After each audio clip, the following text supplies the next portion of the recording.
Chapter 181. The teacher steps in to settle old scores. Flender, is your honey really sweet? A dark shaft of shadow had already pierced the sky, unfurling above the peach blossom grove. Guimei, who had been waiting for orders at the Spirit Hall's branch temple, snapped awake at once and hurried to the entrance of Taoyuan Academy as fast as he could. When the Supreme Pontiff emerged from the peach blossom path, he cupped his hands respectfully. Greetings, Supreme Pontiff Bibi Dong. You look pale, Supreme Pontiff. Are you all right? Guimei asked, alarmed. What happened at Taoyuan Academy? Are they still refusing you? Do you need me to send troops? Bibi Dong lifted her head and surveyed the sweeping sea of blossoms behind her. She coughed softly. Her eyes were lost and full of regret. In her life, she had loved the wrong person. Though Teacher Su was nothing like other men and had never truly wronged her, the chill between them, when faced with the man she loved, had been a crushing disappointment. No need, she said quietly. From now on, the spirit masters from the palace should avoid disturbing this place. Give Teacher Su a proper environment to teach.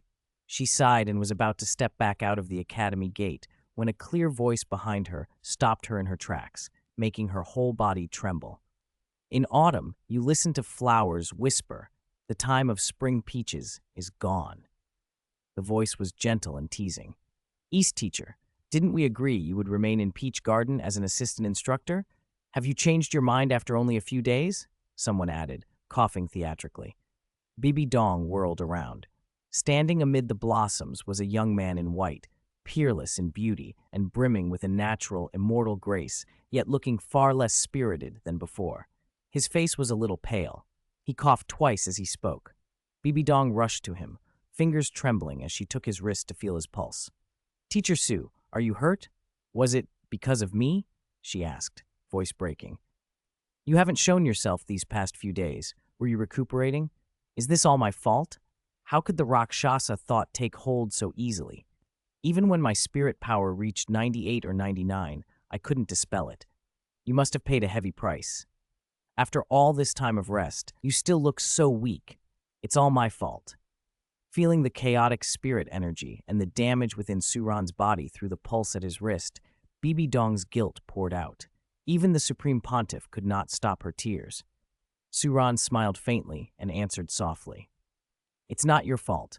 I should have explained more clearly and miscalculated. It took effort to break the Rakshasa evil thought, and it took energy to stabilize the remnant soul and the essence of the 100,000-year soft bones rabbit. I'll recover with more rest. My disciples may seem frivolous, but they care deeply about me. Please calm yourself, Supreme Pontiff Bibi Dong. Don't let tears stain your face. I don't want them to see and worry unnecessarily, and I certainly don't want them thinking I bullied you.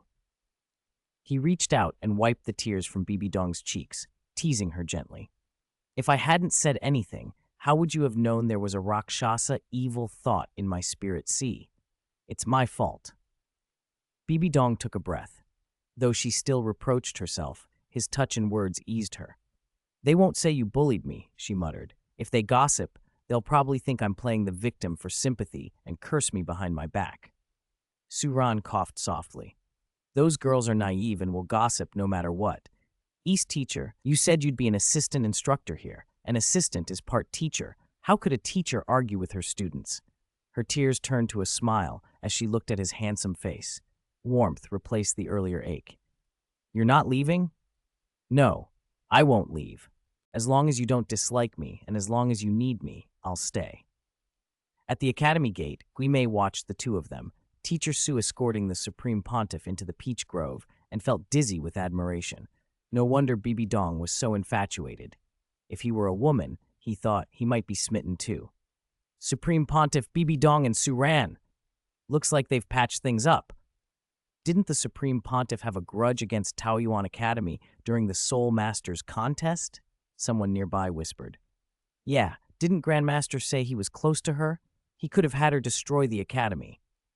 Why is she suddenly friendly with the academy now? You still call him Grandmaster? He should be called Jade Useless now. In front of the Peach Blossom Honey Shop, Flender and Zhao Wuji gossiped as usual, staring toward the academy gate. They caught a glimpse of the two figures and speculated wildly. Soon the Supreme Pontiff and the young man in white disappeared deeper into the grove. Before she left, Bibi Dong had turned and said something to a black-clad figure at the gate.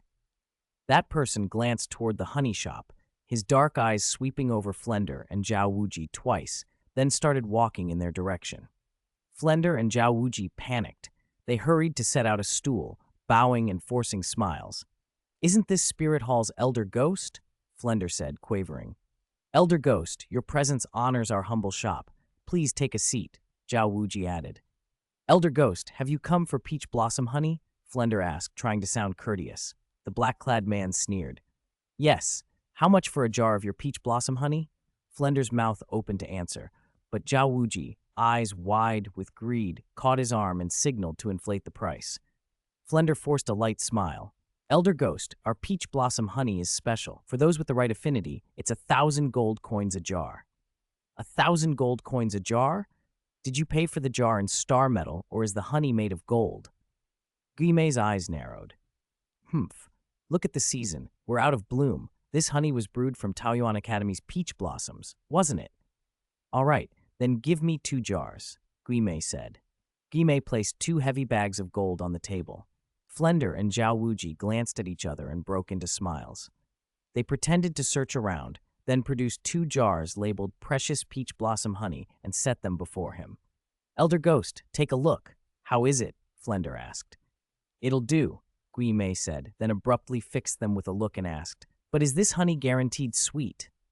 Flender blinked.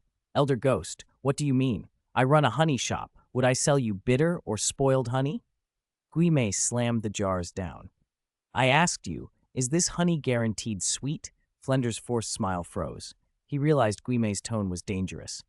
"Elder Ghost, what are you? Are you causing trouble?" he stammered. If the honey wasn't sweet and they dared to charge 1,000 gold coins, they were doomed. "Do you mean it's not sweet? You dare trick our Supreme Pontiff Bibi Dong. How bold of you." An ugly, cold smile crept across Guimei's face. "You want gold coins so badly? Fine. Today, each of you will eat 1,000 gold coins, and this will settle the matter. Otherwise," he let out a short, cruel chuckle. 9 spirit rings flared beneath Guimei's feet. Terrifying force locked Flender and Zhao Wuji in place. Ghostly hands rose up and forced their heads down, picking up the heavy bags of gold and shoving them into the 2 men's mouths.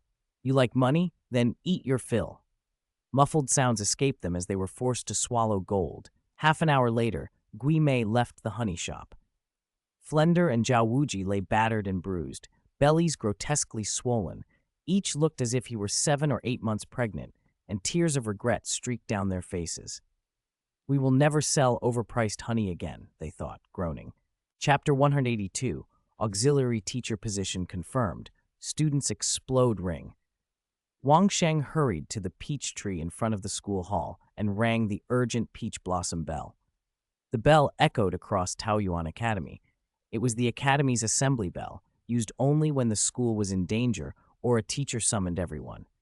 Within 15 minutes, the girls of the academy dropped what they were doing and lined up in front of the hall. When the dozen or so disciples saw Su Ran and Supreme Pontiff Bibi Dong standing together in the hall with an oddly intimate air between them, none of them could smile. Ning Rongrong felt as if 2 huge horns had sprouted from her head. She went dizzy and lightheaded. Qian Renshue's golden eyes widened until the whites showed. They were almost bloodshot. What? Didn't this woman say she was leaving? Why did Teacher Su ask her to stay in person?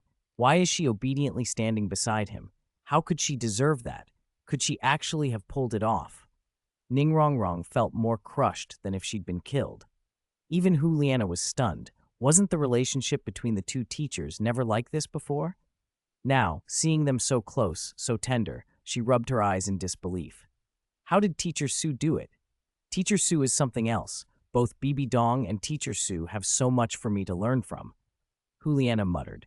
Xiao Wu, who knew many things, was also baffled by the unmistakable emotional connection between the 2. What happened? Didn't we agree? Teacher Su would only extract Mother Soul and Origin Power from Bibi Dong, wiping their grievances clean? I agreed to wiped clean, not hooked up. Shui Bing'er, Shui Yuer, and the other disciples whispered among themselves, all dreading Teacher Su's first public appearance in days. Inside the hall, Suran took a measured sip of medicinal soup that nourished the soul and blood, steadying the chaotic qi inside him. His complexion improved, he rose, and walked out to the steps, facing the students. "In the past few days, I entered a state of epiphany and rested," he said, scanning the gathered faces. "I'm pleased you continued to cultivate in an orderly way and helped each other. But there is one thing I'm not satisfied with. The Academy teaches benevolence, love, filial piety, and fraternity. Although we had conflicts with Supreme Pontiff Bibi Dong in the past, she has come to Taoyuan Academy peacefully and stayed. She is a guest. You should not be speaking ill of her behind her back." Suran defended Bibi Dong, and several students exchanged resentful, aggrieved looks. Then he singled someone out. "Rongrong, I want to admonish you. As senior sister, when I am absent, you and the other core disciples should set the right tone for the Academy." Ning Rongrong bit her lip and hung her head. "I'm sorry, Teacher Su. I didn't set a good example. I was wrong." "It's fine," Suran said. "I understand your hostility toward Spirit Hall. These feelings are human. From the Academy's perspective, it's not an unforgivable offense. Take it as a lesson." He didn't punish her harshly. He moved on. "However, Supreme Pontiff Bibi Dong has reconciled with our Taoyuan Academy. She is important to me. I have appointed her as an auxiliary teacher of Taoyuan Academy. In the future, she will help me manage the academy, impart the Tao, and teach. I hope everyone will respect East Teacher." This peach blossom token marks her appointment. From now on, she will be one of Taoyuan Academy's teachers. Likewise, I ask that you treat the students as if they were your own children and never do anything that would harm their cultivation or future. If you do, the Academy will hold you accountable. Suran spoke solemnly, producing a crimson and silver peach blossom token and placing it in Bibi Dong's hands. It was unlike the tokens the students carried. The students' tokens bore the Academy's peach blossom totem, the student vows, and the school motto. Bibi Dong's token had the character teacher above the peach blossom on the front. The back was engraved with a crossed divine show peach branch and the Supreme Pontiff's scepter. That token granted free movement throughout Taoyuan Academy, control over the Academy's protective peach blossom formation, and authority over certain floral resources, cultivation techniques, and artifacts. Suran was placing considerable trust in her.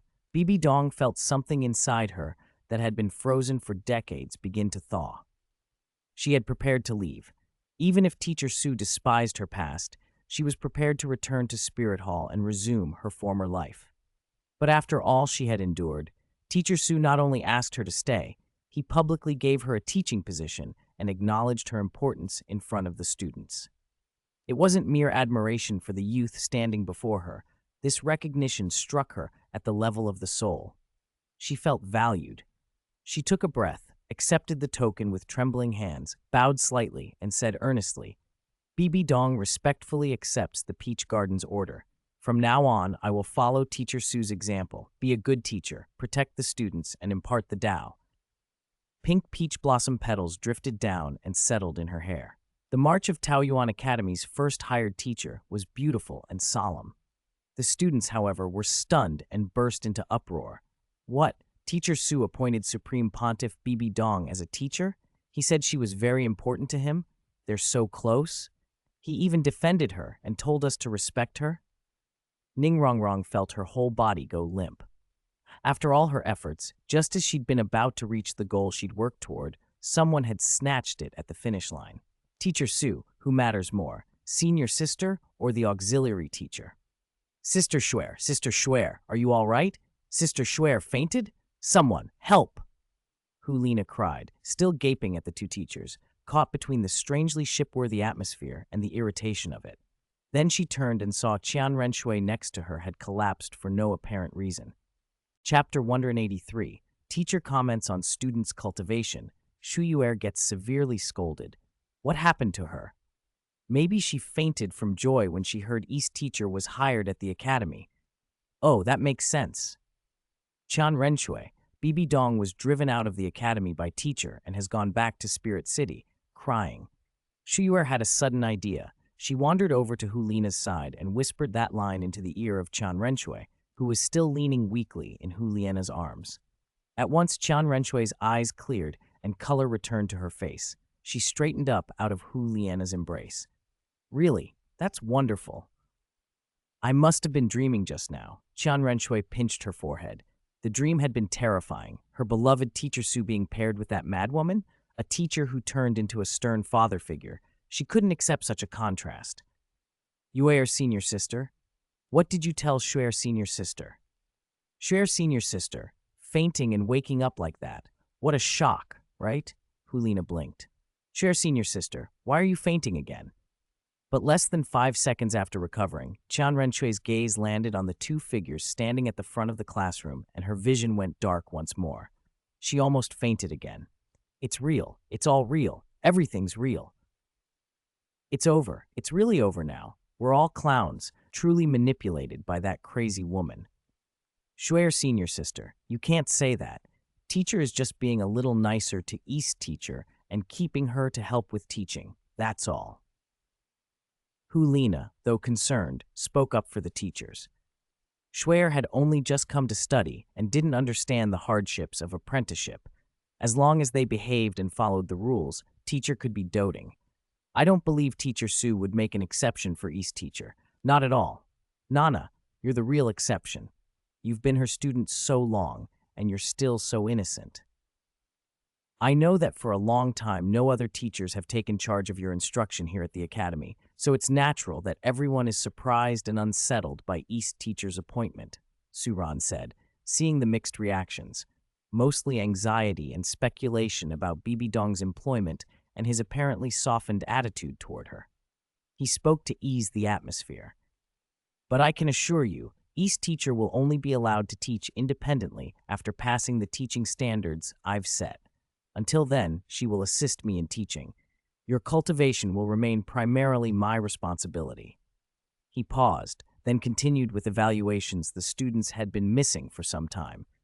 Since returning from Slaughter City, I have been observing your progress over the past 2 years. First, the core disciples, Wang Sheng, Du Guyan, Meng Yiran. Your spirit power has reached the advanced Spirit King realm. The Grandmaster level unique skills you cultivate have all advanced. There is still some gap compared with Zhuqing, Rongrong, Huo Wu, and Lingling, but that's largely because you haven't trained in appropriate environments. I will do my best to arrange suitable training grounds for you. A few other students deserve special praise. During my absence, you followed your senior sisters and the Poison Guardian in using medicinal herbs for body refining and training. I'm pleased with your diligence. Shui Bing'er's spirit power is not inferior to the top core disciples. She has reached the advanced Spirit King realm. She has mastered Heavenly Phoenix Frost and Frozen Ice Cotton Palm. I look forward to the next evolution of your Ice Phoenix spirit. Perhaps soon it will truly reach the ultimate level. Yaozi, your Vermilion Bird Whip technique is very proficient, and your spirit power has reached the 5-ring Advanced Spirit King level. Your attribute is countered by Bing'er's. You should spar with her more to learn how to maximize your unique skills' attribute countering potential. That will be very helpful for your cultivation. Muyunteng, regarding the flexibility of the Green Snake Whip technique, consult Yiran and Yaner. Their spirits are snake type and can help you grasp the real essence of the snake. Don't be afraid just because they are senior sisters and stronger than you. If you combine the Green Snake Whip technique with acupuncture, even your senior sisters may not have the advantage. Qingju, you're the only sword cultivator among my 20 students. Although the green bamboo spirit isn't as sharp and incisive as a sword spirit, it has its strengths. Sharp but subtle, with many twists and turns. White Ape swordplay and Taiji swordplay are both excellent and suit you. You've made great progress in White Ape swordplay. Sword Douluo must have given you many pointers. Taiji swordplay has the same profundity as Tai Chi fist. Huo Wu has returned now. Take time to consult her on the principles of Taiji's dual polarities. Xiao Chenyu, you really surprise me. With your aptitude to raise the Vajra Wolf to its current level, you must have had your bones and flesh tormented countless times. Your senior brother Wang Sheng must have hammered you relentlessly with Subduing Tiger Fist and Dragon Subduing Palm. Keep working hard. Maybe one day you'll catch up to him. Shuiyuer, the path I designed for you, like your sister Shui Bing'er's, was toward the ultimate water and ice attributes. But I'm a bit disappointed in you. Your talent is not much worse than Bing'er's. In some areas, your quick comprehension even surpasses hers. But your mind is unfocused, and you've neglected your cultivation. You've fallen far behind your sister. Your flowing water fist is barely proficient, and your subduing wave technique still can't freely manipulate even a pool of water, let alone control rivers and lakes, or transform the sea into the sky. If things continue, in a year Chao Chenyu will easily surpass you, and you'll become the weakest core disciple in the academy. Conversely, among the named disciples, Shui Wu's performance is outstanding. Her snowflakes can now change from leaves into blossoms and turn into lethal weapons. Then Su Ran turned his gaze on Shui Yuer. Yuer, I'm going to punish you with 7 days of facing the wall in contemplation and writing a self-criticism. Any objections? For these students, the idea of an ultimate spirit was new. On the Douluo Continent, spirit attributes were still loosely classified: trash spirit, advanced spirit, top-tier spirit, and so on. The concept of an ultimate spirit represented a direction of attribute development that had only been explored after tens of thousands of years. The development path Su Ran had planned for Shui Bing'er, Shui Wu, and Shui Yuer, aiming for ultimate water and ice attributes, was both a precedent and an experiment in spirit master cultivation. Other disciples had their own characteristic paths too, and if they reached their peaks, they could rival ultimate attributes. Most students received praise from teacher for their cultivation. Only Shui Yuer was singled out for harsh criticism, the worst evaluation in the room. The girl who had been grinning moments ago while trying to rouse Qian Renxue went completely still. The smile vanished, her eyes flickered, and a hot sense of grievance rose in her chest. She hadn't expected teacher to speak so bluntly about her, especially that final line, the worst core disciple. In truth, teacher's words weren't unfair.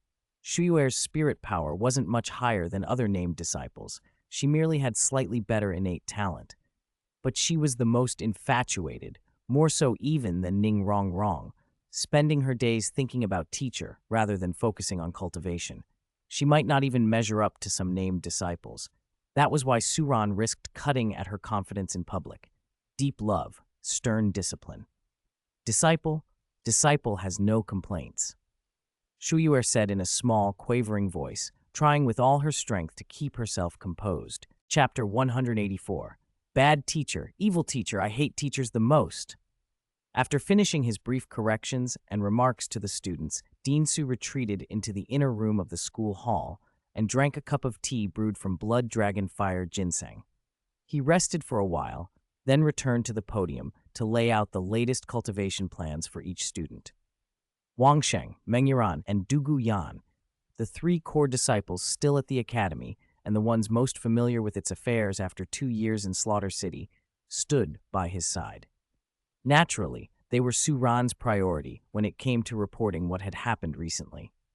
There had been little turmoil inside the academy, but 2 notable events had taken place outside.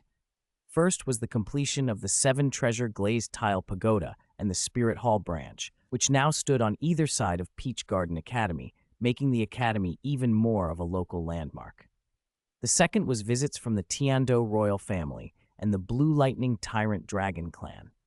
The Tiando royal family came to show goodwill and gauge the academy's stance toward them. Finding Su Ran absent, they left.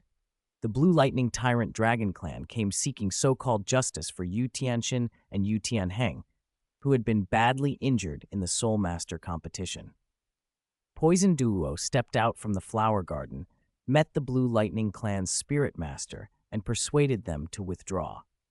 The 2 heavenly prodigies were beaten so badly they were practically looking for their teeth on the ground, Poison Douluo had said. They've developed mental shadows after that. It's normal they won't let it drop. If they come back and only have spirit masters of 70 or 80 levels, you don't need to be afraid inside the academy. If the old sect master of the Blue Lightning Tyrant Dragon clan comes in person, besides Poison Guardian, you can use the Peach Blossom token to invite Sword Douluo from the 7 treasure glazed tile school branch. He owes me a favor. Su Ran instructed Wang Sheng on how to handle any future visits, stifling a small cough as he spoke, before returning to his usual composure.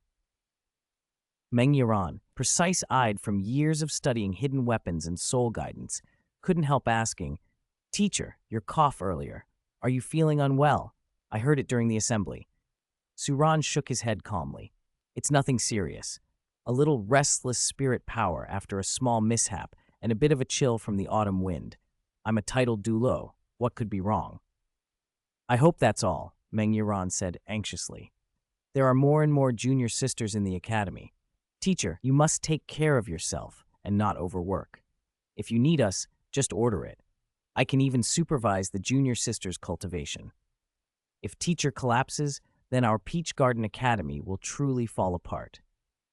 Meng Yiran and Duguyan's concern was sincere. They no longer gawked at Suran's handsome face with childish infatuation. During his absence over the past 2 years, these 3 core disciples had taken on the heavy burden of guiding the younger students. Only through doing it themselves had they learned how exhausting and taxing their teacher's daily management truly was. Hearing their mature, heartfelt words pleased Suran. "But, teacher, wasn't it a bit harsh to scold junior sister Yuer just now?" Duguyan asked. "When we disbanded, I saw tears in junior sister Yuer's eyes. She ran to the back mountain to cry alone. Yuer can be mischievous, but she's soft inside.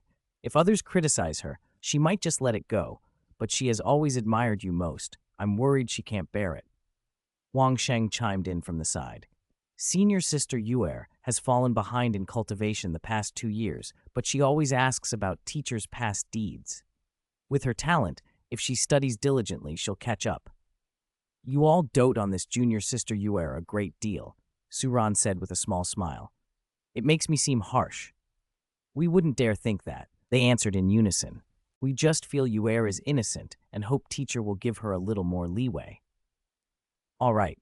Since you all plead for her and speak so highly of her, if I remain unmoved, I'd be a heartless teacher," Suran said. "I'll go see her." He stood slowly, acknowledging that he, as a teacher, was not without fault.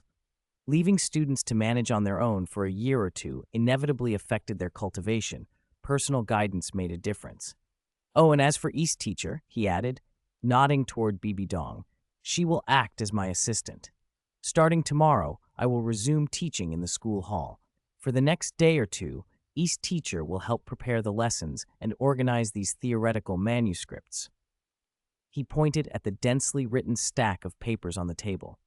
Bibi Dong, who had already benefited from Suran's assembly lecture, exposed to cultivation systems and theories rare outside the academy, nodded eagerly, though a little embarrassed. "It's what I should do," she said, "but my knowledge of Spirit Master theory may not be much better than the children's." "Just observe, learn, and think more," Suran replied with a faint smile. A moment later he was gone from the hall, and in the next blink, standing in the back mountain of Peach Garden Academy. The slope was shaded with pines and cypresses, with a few peach and maple trees scattered among them. A little stream trickled out of the rocks and became a small creek. A pretty girl sat by a peach tree, her face streaked with tears. She clutched a small handkerchief, struck the trunk of the peach tree with it, and muttered angrily between sobs. "Die, die, bad teacher, evil teacher," she cried. "I even worried about you at night, afraid you'd meet jackals, wolves, tigers, leopards, or villains and get hurt. So I cried secretly and wet my bed and got laughed at by my sisters. I went to learn how to make delicacies in Heaven Dew City with my aunt, thinking I'd cook them for you when you returned. And what happened? As soon as you came back, you ignored me, then scolded me so harshly in front of everyone, made me face the wall and write a self-criticism. How hateful, hateful, hateful. I hate teachers the most. I'll never be nice to a teacher again. Ah!" Chapter 185, Advanced Kung Fu, Flowing Water and Shattering Rocks. "Teacher, why are you here? That girl is naive and speaks without thinking. She blurts things out, so please, teacher, don't take it to heart." At the little stream behind Taoyuan Academy, Shui Bing'er had quietly been watching over Shui Yuer. When Master Su's figure slipped silently out from among the peach blossoms, she hurriedly gave a student's bow and explained. Master Su waved his hand lightly. "What? Do you think I'm that petty?" No, Master Su. I didn't mean that. It's just, when Yuer is sad or angry, she says harsh things to vent, but that's not how she truly feels. Shui Bing'er hurriedly explained on Yuer's behalf. Even from a short distance away, she knew Master Su's divine ability must have heard Yuer's mutterings. All right, I understand. That girl, though she usually seems more lively than Xiao Wu, is actually very insecure. Master Su glanced at Shui Bing'er. It was clear this girl truly cared about her spirited younger sister. Finishing his words, Master Su took a few steps forward and landed gracefully behind the peach tree. He looked at the tree, its bark and blossoms stripped away by Shui Yuer's flowing water fist. He listened to Yuer's lone complaints and found them more amusing than offensive. He said quietly, "If you dislike Teacher Su so much, why are you still listening to him and writing self-criticisms? Why not just go back to Tianshui Academy? With your current strength, you could even apply to be an elementary or intermediate teacher at Tianshui Academy. Wouldn't that be comfortable and free?" His words weren't empty. An elementary spirit master teacher mainly instructs spirit masters below level 20. With Shui Yuer's spirit power, barely over level 50, she could easily qualify as an instructor elsewhere. That's it! If I go back to Tianshui Academy, Teacher Su will lose a beautiful, lively, pretty student. Let him regret it. Let him rue not cherishing me. Humph. Hearing this, Shui Yuer felt an instant kinship. The thought of Teacher Su regretting his loss warmed her heart. Then she looked up and met an exquisitely handsome face, so still and perfect it seemed the whole world centered on it. Seeing him there with that faint smile, Yuer, with tear stains on her cheeks and her voice catching, blushed twice and couldn't cry anymore. Too embarrassed to meet his eyes, she fiddled with her fingers and said, "Teacher Su, I'm not going back to Tianshui. I was only talking nonsense. Please don't drive me away." Yuer knows she was wrong. Yuer will reflect properly, study hard, and cultivate diligently. Say what she liked when she was alone, but in front of Master Su, she became shy again. "Feeling wronged?" Master Su asked softly. He understood this girl carried many grievances. Shui Yuer nodded, then quickly shook her head. She felt wronged, but didn't dare say so. "You can tell me your grievances," Master Su said. "The academy is not a prison meant to suppress your nature. What Teacher Su hopes is that you learn to use your nature productively, to develop your potential early, so you can become a true powerhouse. Then, when difficulties come, you won't be a burden to your family and friends. You'll be their protector." He spoke earnestly. To a lively, rebellious girl, his words might sound preachy, but coming from Master Su, with his calm, imposing presence, they were impossible to resent. "I understand what Teacher Su says, but no matter what difficulties come, everyone will find a way, right?" Shui Yuer wiped her tears and looked at him with pleading eyes. Master Su could only sigh softly. Some difficulties, if you don't prepare for them early, may come at a time when it's too late to stop them. "Even with Teacher Su and Mother Shui, couldn't you stop it?" Yuer asked, eyes widening. Master Su shook his head. "I can't answer that for sure. But one thing is certain, there are forces stronger than Teacher Su. They are not just isolated cases." As he spoke, his gaze rose to the sky. Although he was a super Douluo and could face a peak Douluo without flinching, he knew there were powers at a higher level that could suppress even titled Douluo. "Even Teacher Su cannot control them?" Yuer was surprised. "Suppressing all titled Douluo," she echoed, bewildered. "No matter what we face, I will stand with Teacher Su," she blurted, then immediately fell discouraged again. "But my flowing water fist and Fubo art are so weak, I can't defeat any of my senior sisters." Flowing water fist carried the essence of Tai Chi, soft and flowing, but that gentleness made it less lethal. Compared to senior sister Bing'er's frozen ice cotton palm or the destructive power of other techniques, flowing water fist seemed only supportive. Perhaps that was why Yuer had neglected her cultivation. The gap felt too large. Master Su smiled faintly. "Girl, do you think when I criticize you, I'm disappointed? No. I place high hopes on you. Flowing water fist may lack brute force, but when combined with Fubo art, if you reach major achievement in your cultivation, I guarantee you will not lose to your senior sisters. Under the Academy's guidance and with cultivation practice, your spirit can move toward the path of ultimate attributes." Ultimate attributes are, as the name suggests, the limits a spirit master can reach with a single attribute. This Fubo art is an ancient secret. Once the Dharma body reaches perfection, It can benignly draw water to irrigate fields, end droughts across vast lands, bring life back to withered swamps, and save entire regions from famine. But if used with ill intent, it can breach dams and overturn seas, floods that swallow mountains. With a single thought, it could decide the life or death of a city, even a nation. If you correct your attitude and achieve major achievement, do you know how much you could benefit Tianshui City and even this continent? Teacher Su would be proud of you, and the whole academy would be proud of you. Feeling the expectation in his eyes, Shu Yuer felt electrified, as if injected with courage. So that's what I'm learning. It's powerful. It's important. Flowing water isn't as bone-crushing as ice, nor as stealthily deadly as poison, nor as surprising as hidden weapons, but it has irreplaceable uses. Nothing pleased Yuer more than Teacher Su's attention and encouragement. At that moment, he stepped closer to the stream. Yuer, since you're dissatisfied with the power of Flowing Water Fist, Teacher Su will now impart to you its advanced ultimate technique, Flowing Water Rock Shatter. Remember, though water is gentle, the potential energy in a torrent or a tsunami is terrifying.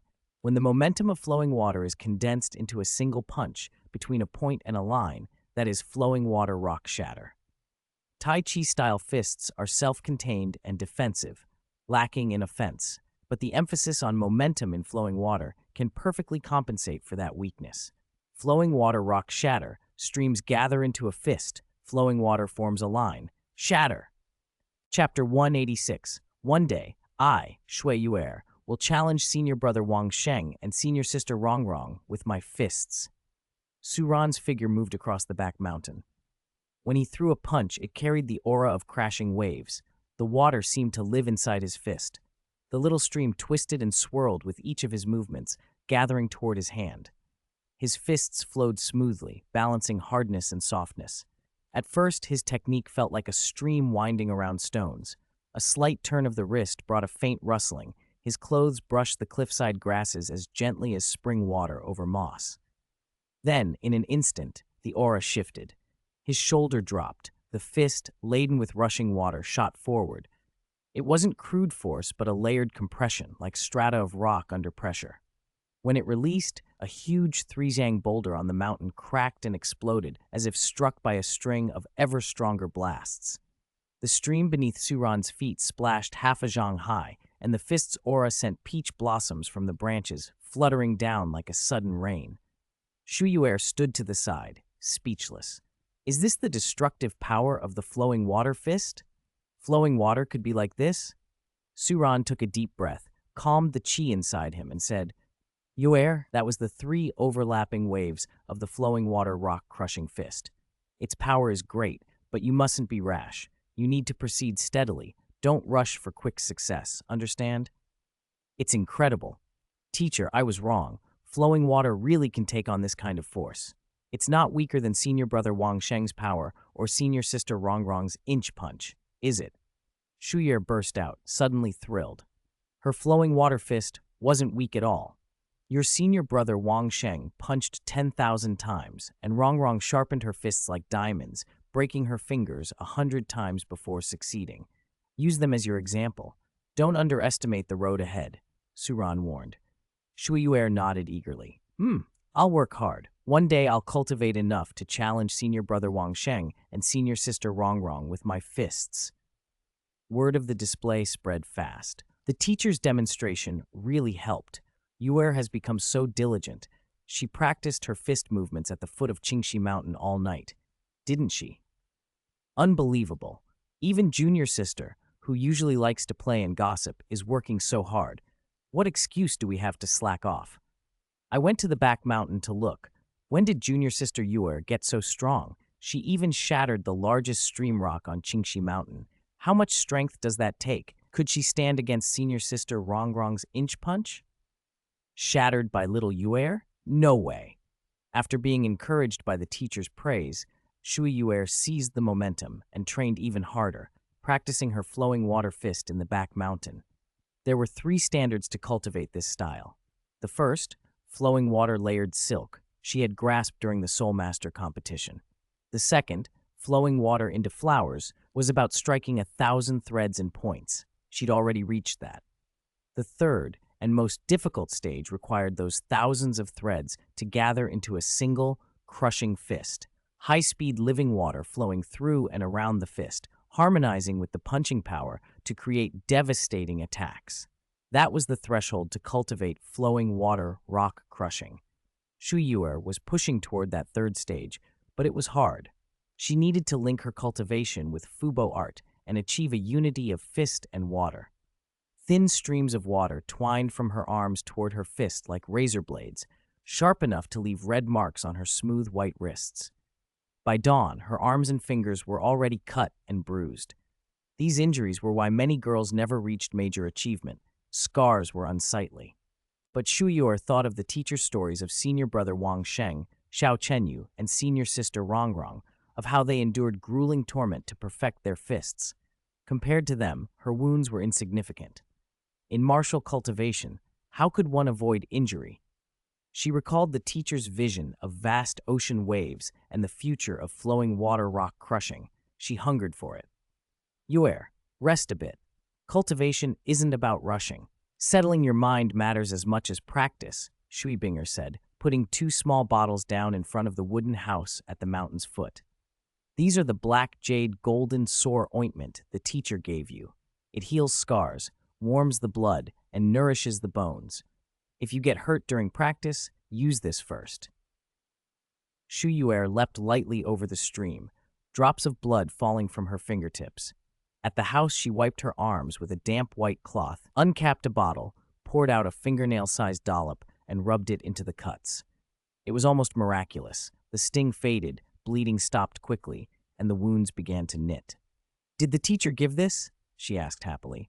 "Yes," Shui Bing'er teased. "Who told you to cry so much that the teacher took extra notice? Even I don't get this kind of treatment. I'm jealous." She took a towel and wiped the water from Shui Bing'er's face. Seeing her little sister work so hard, Shui Bing'er felt genuine pride. Shui Bing'er's heart swelled with a secret delight. The training was exhausting, but her lips couldn't help curling. Heh, teacher likes me and dotes on me. I must work harder and not fall behind my sister. The teacher once said there are beings even he fears.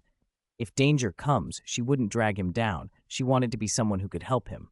Besides, the academy was full of capable, beautiful senior sisters, and now there was teacher Bibi Dong, whose ambiguous closeness to the teacher stirred tension. The sense of competition was sharp. If she didn't become stronger, she wouldn't stand a chance, even to win the teacher's favor, let alone anything more. With that resolve, she performed a formal Peach Garden disciple's bow to Shui Bing'er. "Sister, will you spar with me from now on? I want to cultivate the flowing water fist until it's stronger than your frozen ice cotton palm and heaven frost fist." Shui Bing'er blinked in surprise. "Bing'er, are you serious? My ice element is a more aggressive evolution of water, and your palm and fist techniques are stronger in attack. But if my flowing water fist can defeat your heaven frost fist, that would mean my technique has reached a formidable level. That's my goal." In the past, Shui Bing'er had bested her in sparring. Ice was inherently more aggressive than Bing'er's water-based style, so Bing'er had given up after a few defeats. This time, however, her determination felt different. Shui Bing'er looked at her younger sister with new respect, her expression sober. "All right, I'll practice with you, but this time, if you give up, I'll report you to the teacher." "I won't give up," Shui Bing'er declared, truly resolved. The teacher praised senior brother Wang Sheng's fists above all. That praise had become her target. One day, she would be able to compete with senior brother Wang Sheng's punching power. Chapter 187, Teaching, Paving the Path of Ultimate Attributes for Disciples. Buzz. The peach blossom bells chimed. On the academy grounds, in the teaching grove, class had begun on a clear morning. This was Suran's first public lecture in 2 years. Ning Rongrong, Dugu Yan, and the other core disciples filled the front rows, taking up more than half the seats. Named disciples, represented by Huo Wu and Huliena, sat further back. Peach trees, neatly aligned, bordered the student seating. The largest, fullest tree stood at the very front. Under its blooming branches hung a jade screen 10 meters long and 5 meters high. Its frame was carved with the academy's rules and principles. The inner surface served as a writing board for lessons. Suran stood before that screen. Bibi Dong, now dressed in a Taoyuan Academy teacher's robe and wearing a golden circlet, had taken up the tasks of carrying books and brushwork, having been relieved of ink grinding to assist Wang Sheng and Ning Rongrong. When the bell rang, a beautiful woman in plain garb, broom in hand, swept slowly through the grove from deeper among the peach trees. Liu Erlong, about 100 meters away, dared not come closer. She stopped under a tree, fixed her gaze on Su Ran, and the usually indifferent look in her eyes softened noticeably. From this distance, simply glimpsing Dean Su was a rare privilege. But when Liu Erlong's peripheral vision caught the elegant figure in the teacher's robe beside the jade screen, a complicated expression passed across her face: jealousy, anger, and a helpless resentment all at once. Again you, Bibi Dong. Why do you always cross my path?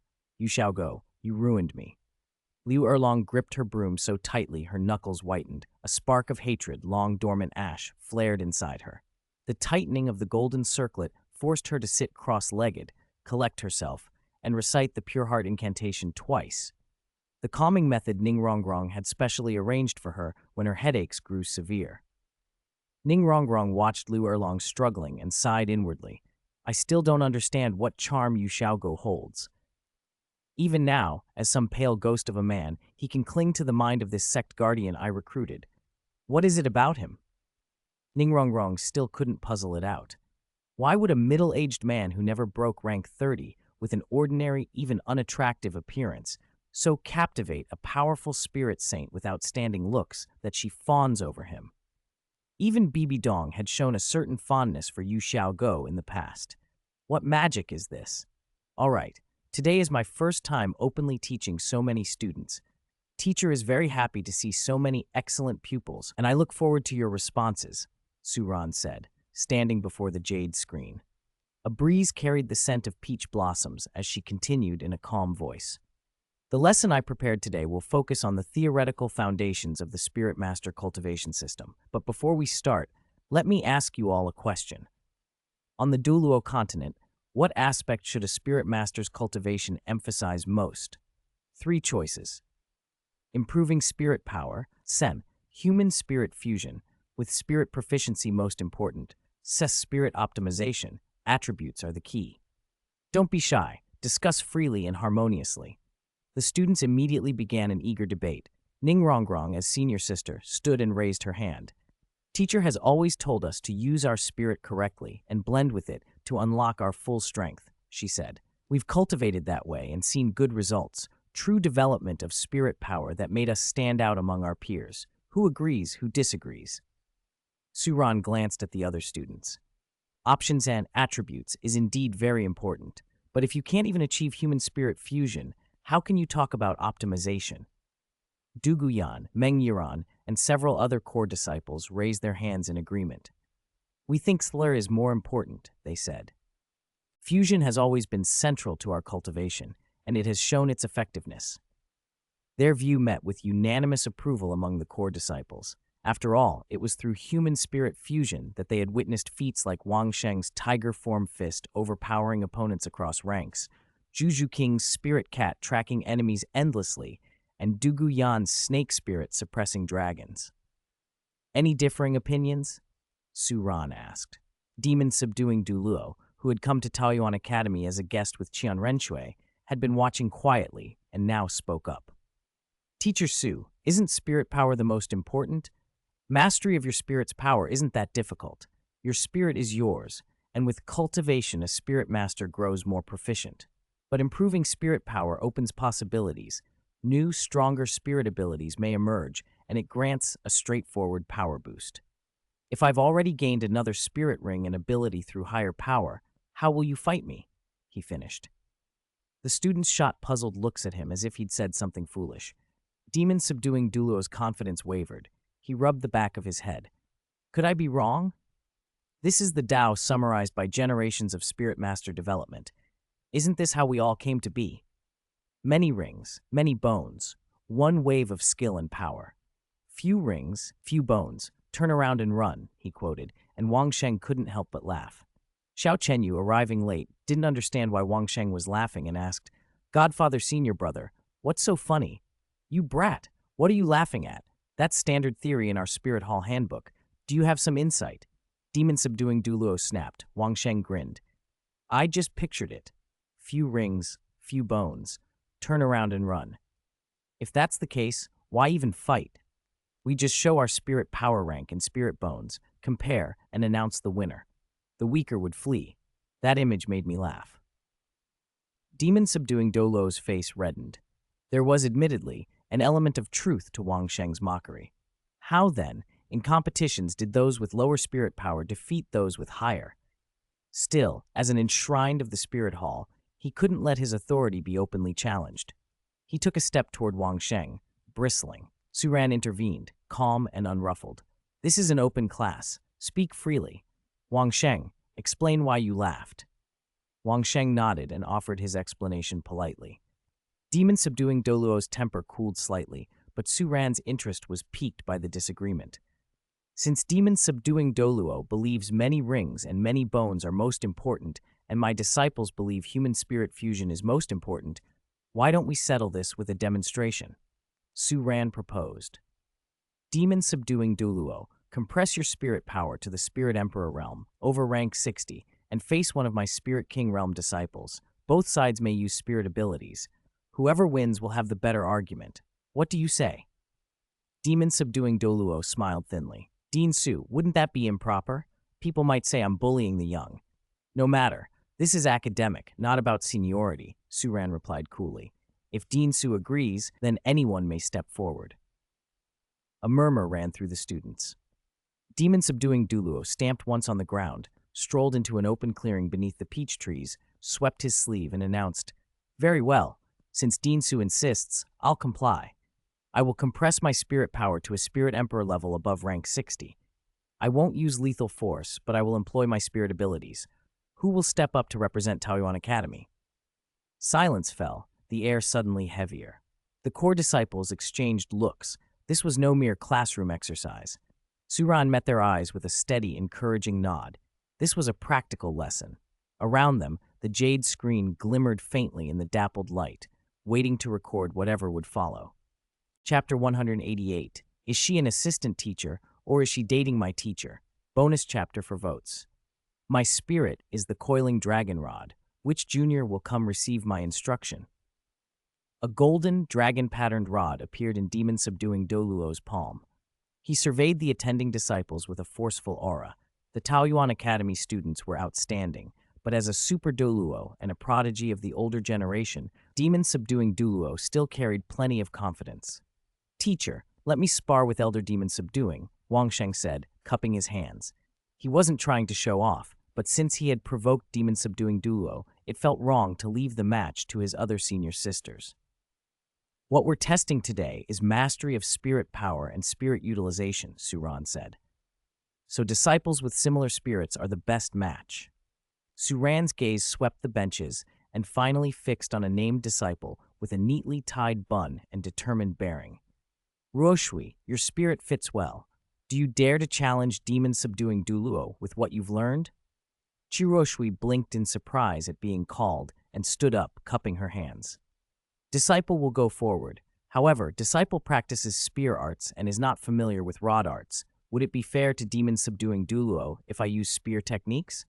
Demon-subduing Douluo waved a large hand. Little girl, I've used rods for 100 years and have perfected my art. I created my own demon-subduing rod technique. Am I afraid of your spear? You misunderstand, Senior Demon-subduing, Ruoshui said respectfully. When teacher taught me spear arts, he said the spear evolved from the rod and is more lethal in one-on-one combat. That's why I asked. Ruoshui cupped her fists toward demon-subduing Douluo. Named disciples didn't have the same resources as core disciples, but teacher never treated them unfairly and had taught them exclusive skills. Ruoshui had spent more than 2 years mastering basic spear arts. The spear may be more lethal, but it's not necessarily more advantageous. The rod has greater destructive power. Come on then. If I lose, I'll accept it, though it's impossible for me to lose, demon-subduing Douluo said confidently. Su Ran nodded and, voice cool, said, Go. As you command, teacher. Ruoshui took lotus steps, her demeanor and aura very different from 2 years ago during the Soul Master competition. Now she exuded an air of not letting men surpass women. Spirit, Lotus Sea Spear, level 48 Battle Spirit Ancestor, descended from the Yang family spear, 6 Harmony Spear Art. Please instruct me, senior. A 10-foot spear materialized in Qian palm. The shaft was a deep azure, a lotus formed the red tassel, and the tip looked like a budding flower. Good girl. This is the first time a junior has been so calm and graceful facing me. As expected of Dinsu's student, demon-subduing Douluo praised. Since you're an advanced spirit ancestor, I'll suppress my spirit power to level 51 so I won't have the advantage. He planted his feet. 5 spirit rings appeared on his body. Yellow, yellow, purple, purple, and black. Offense accepted, demon-subduing Douluo. Unexpectedly, Qian spear quivered, and then, under the watchful eyes of her senior sisters, she took the initiative. Her spear moved like wind, fast and decisive. Good form, someone called. Qian thrust the Lotus Sea Spear forward. Demon-subduing Douluo remained unhurried and met the attack with the tip of his coiling dragon rod. Third spirit ability, Coiling Dragon. The dragon pattern on the rod flashed, and a golden dragon surged, lending its might to the strike. Qian retreated with lotus steps to dissipate the blow. Her spear trembled, showing signs of instability. Demon-subduing Douluo increased his force and pressed the advantage. You have 1 fewer spirit ring than I do. You can't withstand my dragon might, he taunted. Try my self-created demon-subduing rod art, Shock Rod, he declared. The coiling dragon rod began to hum with low-frequency vibration to borrow momentum. Qian spear shook, then snapped under the force as demon-subduing Douluo released his 4th spirit ability.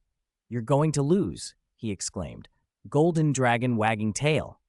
The dragon roared through the peach blossoms, and the rod swung with tremendous force. Qian eyes narrowed. Her 3rd purple spirit ring flashed beneath her feet. A tide of lotuses rose from her spear art, and she braced her spear like holding a pipa to defend. The rod's power shoved her back more than 10 meters. The tip of her spear struck the ground, and she used that momentum to spring back into the air. Her spear moved like a white snake flicking its tongue, lunging toward demon-subduing Douluo's left flank. Demon-subduing Douluo's face changed in surprise. He twisted and leaned back, invoking his 5th spirit ability. Golden Dragon emerging from the mountain. The coiling dragon rod transformed into a golden dragon that burst forward like a tidal beast. Spear met rod with a sharp clang. Because he had turned aside, demon-subduing Douluo was hit with a powerful counterforce and slid several meters on his knees. That blow should have sent Qian flying and badly injured her, but when he recovered, he felt a chill at the back of his head, as if something sharp were pressed against it. Qian had deliberately released her long spear in advance to avoid the main impact. The spear was flung free. With a deft twist, she seized control of the detached Lotus Sea long spear, her spirit power exploding as she executed an azure dragon's return. Facing away from him, she snapped the spear back and pressed the tip against the back of demon-subduing Douluo's head. The whole maneuver took less than 2 seconds. Even demon-subduing Douluo hadn't expected such foundation and speed from her. If he'd been a true spirit king, that strike might have pierced the skull. Now the spear tip rested against the center of his forehead. Qian quickly retracted, performed the Peach Garden salute, and said, "Demon-subduing Douluo, I apologize." Applause erupted from the student benches. "Roshui, your spear art improved again. You even beat demon-subduing Douluo." "Incredible. That return spear was awesome." "Ruoshui's so strong now. No wonder teacher says I'm slow. If it were me, that spear would have exploded my head." Hiss. Even Shuyuer gasped. She could stand to be pricked by teacher's spear, but she did not want to be skewered by Ruoshui's. "Teacher Su, if I recall, Chu Ruoshui used to be a low-ranking member of the Tianshui Academy team. Under Teacher Su's guidance, she can defeat a consecrator of the Elder Palace now." "That's amazing," Bibi Dong said, leaning close to Suran to praise him. Suran smiled with satisfaction. She feigned defeat to borrow force, concentrating most of her spirit power into a lethal return with precise control. "This girl is close to the realm where human and spear become one. I haven't been here for 2 years. She relied on her own diligence. She's impressive, more herself than anything I did." "No. Teacher Su, you're also amazing," Bibi Dong whispered, blushing slightly. Which amazing, exactly, was anyone's guess. Demon subduing Douluo still looked stunned. What happened? I had the advantage. How did I lose? He muttered to himself. Even among his peers, he rarely lost. Yet he had been bested by a girl not yet 20. Seventh Consecrator, you did indeed lose, Hulina said, raising a hand. Most of your spirit ability's power was avoided by Churuo Shui, and she landed that return spear. Demon subduing Douluo refused to accept it. Doesn't count, doesn't count. I was careless this time. Let's fight again. I saw you were young and gave you some leeway. I haven't even used my full demon-subduing rod art. Grandpa 7, don't be a sore loser. Can you start a real fight now? Qian Renxue snapped, her face dark as if someone had stolen her husband. She'd been happy to attend Teacher Su's public class for the first time, but seeing Bibi Dong constantly at his side with a smile made her blood boil. Now Bibi Dong even whispered to Teacher and blushed. What was there to blush about? Qian Renxue's eyes rolled skyward in fury. Is she some sort of assistant teacher, or is she dating my teacher? Chapter 189, Spirit Evolution Theory. All right, I lost. Sigh, my 100-win streak, it's broken. With the Holy Maiden speaking personally and clearly displeased, Demon subduing Douluo had no choice but to concede. He leaned against a nearby peach tree with a bitter expression. Still, after composing himself, he couldn't help admiring Churuo Shui's returning dragon spear technique. If that spear move were used on the battlefield to fell a general, it would be no less extraordinary than Guangling's arrow that could pierce a willow and take an enemy's head from 1,000 meters away. During his 2-day stay at Peach Garden Academy, Demon subduing Douluo had watched the students train and had been thoroughly impressed. Their cultivation was unusual, not like ordinary spirit master training. It proved the young headmaster of Peach Garden Academy truly had substance. Peerless looks aside, his talent was undeniable. No wonder the Holy Maiden and the second High Priest spoke so highly of him, and even Supreme Pontiff Bibi Dong had come. Still, why did the Holy Maiden look so put out today? He hadn't offended her, had he? She'd come to the academy she'd longed for. Shouldn't she be happy? You've conceded, Suran observed.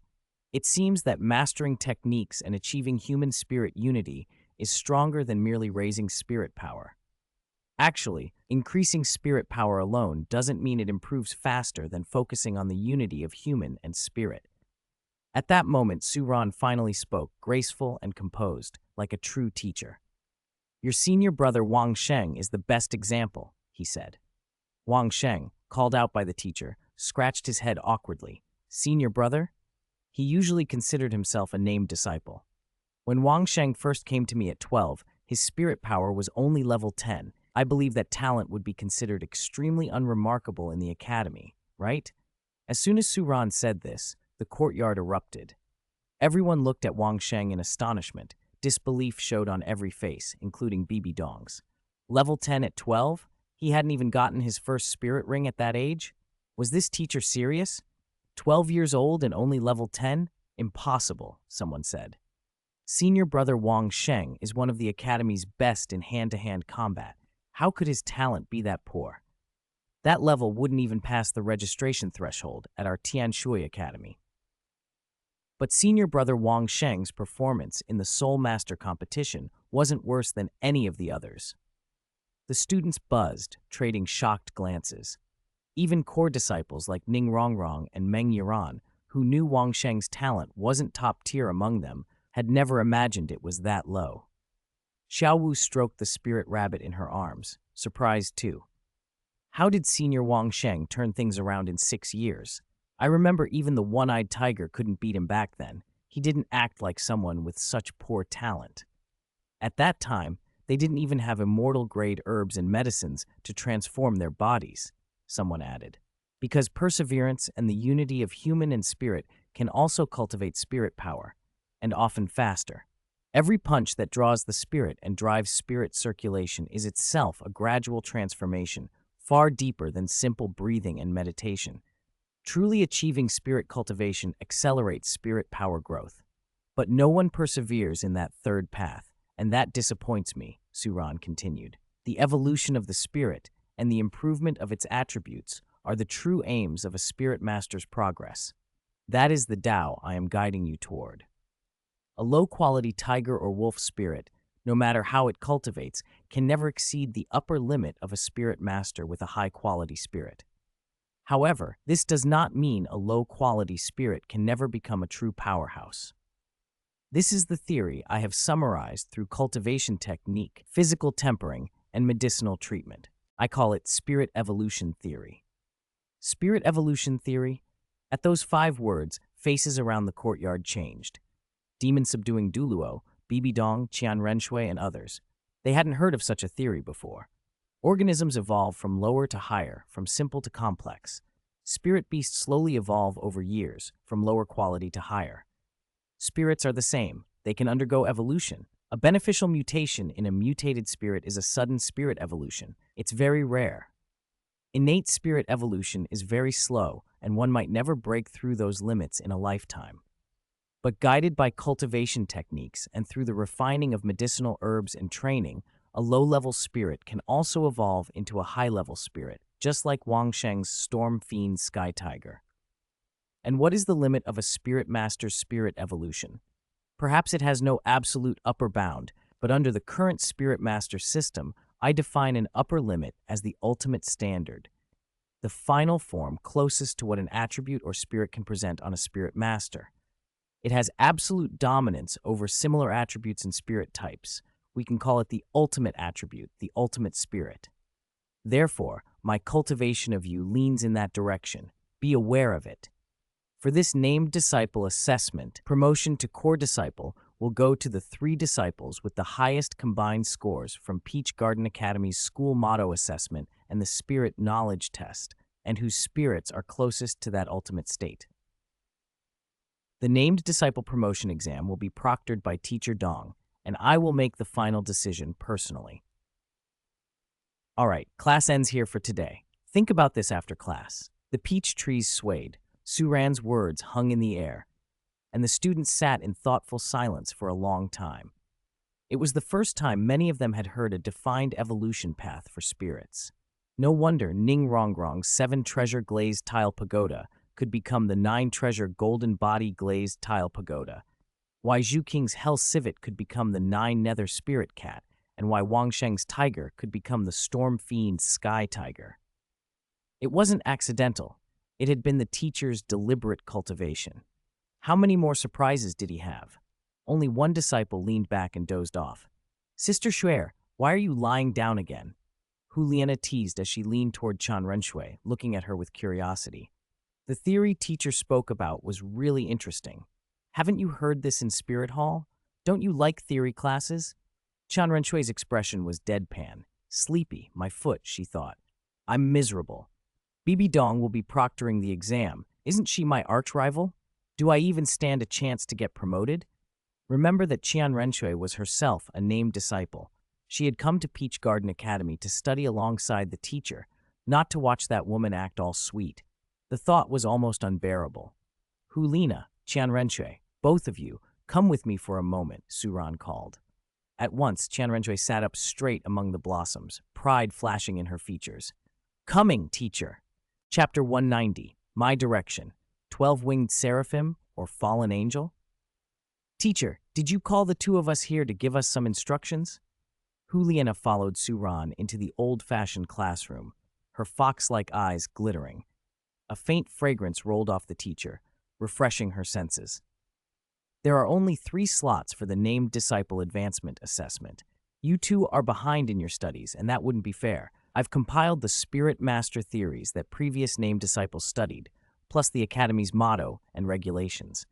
Take these back and study them. I expect good results in the assessment a month from now. Whether or not you secure a slot, I'll design exclusive spirit evolution and cultivation paths for both of you and teach you unique cultivation techniques. Suran produced 4 booklets from the drawer under the podium, divided them into 2 sets, and handed one set to Juliana and the other to Qian Renxue. Juliana squealed delightedly. Thank you, teacher. Qian Renxue tightened her cold lips and let a hint of grievance show. Teacher, do we really have to let Teacher Dong supervise the exam? She's always been at odds with me. What if she sets me up? Calling her Teacher Dong felt awkward. The resentment behind Qian Renshue's words made it worse. Su Ran smiled faintly. Don't worry, I'll train teacher Dong so she'll supervise the exam fairly. If she abuses her authority, report her to me and I'll deal with it. With your word, teacher, I'm reassured. But how will you train her? Can you train me? How can I become an assistant teacher at the academy? I want to be your right hand. Qian Renshue's imagination had already painted the scene, the teacher instructing Bibi Dong on exam supervision in a secluded room, one asking, one answering, their eyes meeting with fondness, an intimate, ambiguous moment. The thought fired her up. She absolutely could not let that woman succeed. You little schemer, think about your studies first. If you pass the named disciple advancement, I have a special gift for you. With your talent, if you focus, you'll graduate quickly. Su Ran waved a hand. He still owed Qian Renxue a favor, after all. A gift, her eyes shone. Hulina pouted in mock offense. Teacher, am I not getting a gift? You are. For you, I prepared the 9-tailed heavenly fox cultivation method and a 10,000-year spirit bone. When your 9-tailed cultivation reaches major achievement, you'll gain 9 lives for protection and ultimate charm, the power to charm the heavens and bring disaster to nations. At the words 9 lives and charm the heavens, Hulina's whole fox body quivered, her tail swayed, her hips wigged. 9 lives were tempting, but the idea of charming the heavens was intoxicating. Could she even charm her teacher? Hearing this, Qian Renshue's expression shifted. She knew the Academy's cultivation methods were not trivial, but hearing the effects of Hulina's technique made her realize how extraordinary they could be, almost divine. Teacher, what will you teach me? Su Ran's brow tightened. Qian Renxue was difficult to teach. She already carried an angel god legacy, a direct path to the heavens. That angel god was a first-rank god position, far surpassing the ordinary prospects of other disciples. I've prepared 2 cultivation routes for you, but I haven't decided which to give you. Since you're asking, I'll show you the pros and cons and the Tao of each. He plucked a peach blossom with the slightest motion, and the scent seemed to pull Qian Renxue into a dream.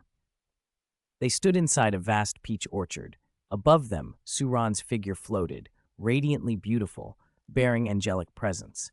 His aura was supremely sacred, as if the handsomest seraphim had descended into the mortal realm. Even Qian Renxue, who already held the purest angelic power, felt subdued by that holy light. To her shock, the angel standing behind Su Ran was not 6-winged, but 12-winged. The illusion was lifelike, and Su Ran's voice echoed through it, making her tremble. Shuer, watch closely. This cultivation technique is called the 12-winged seraphim's heavenly judgment. It judges all worlds, cleaving the heavens with a single sword. It can propel your 6-winged seraphim power to its peak, breaking past the 6-wing limit into ultimate light. Even I have been unable to bring this technique to major achievement. Its final form must be pioneered by you.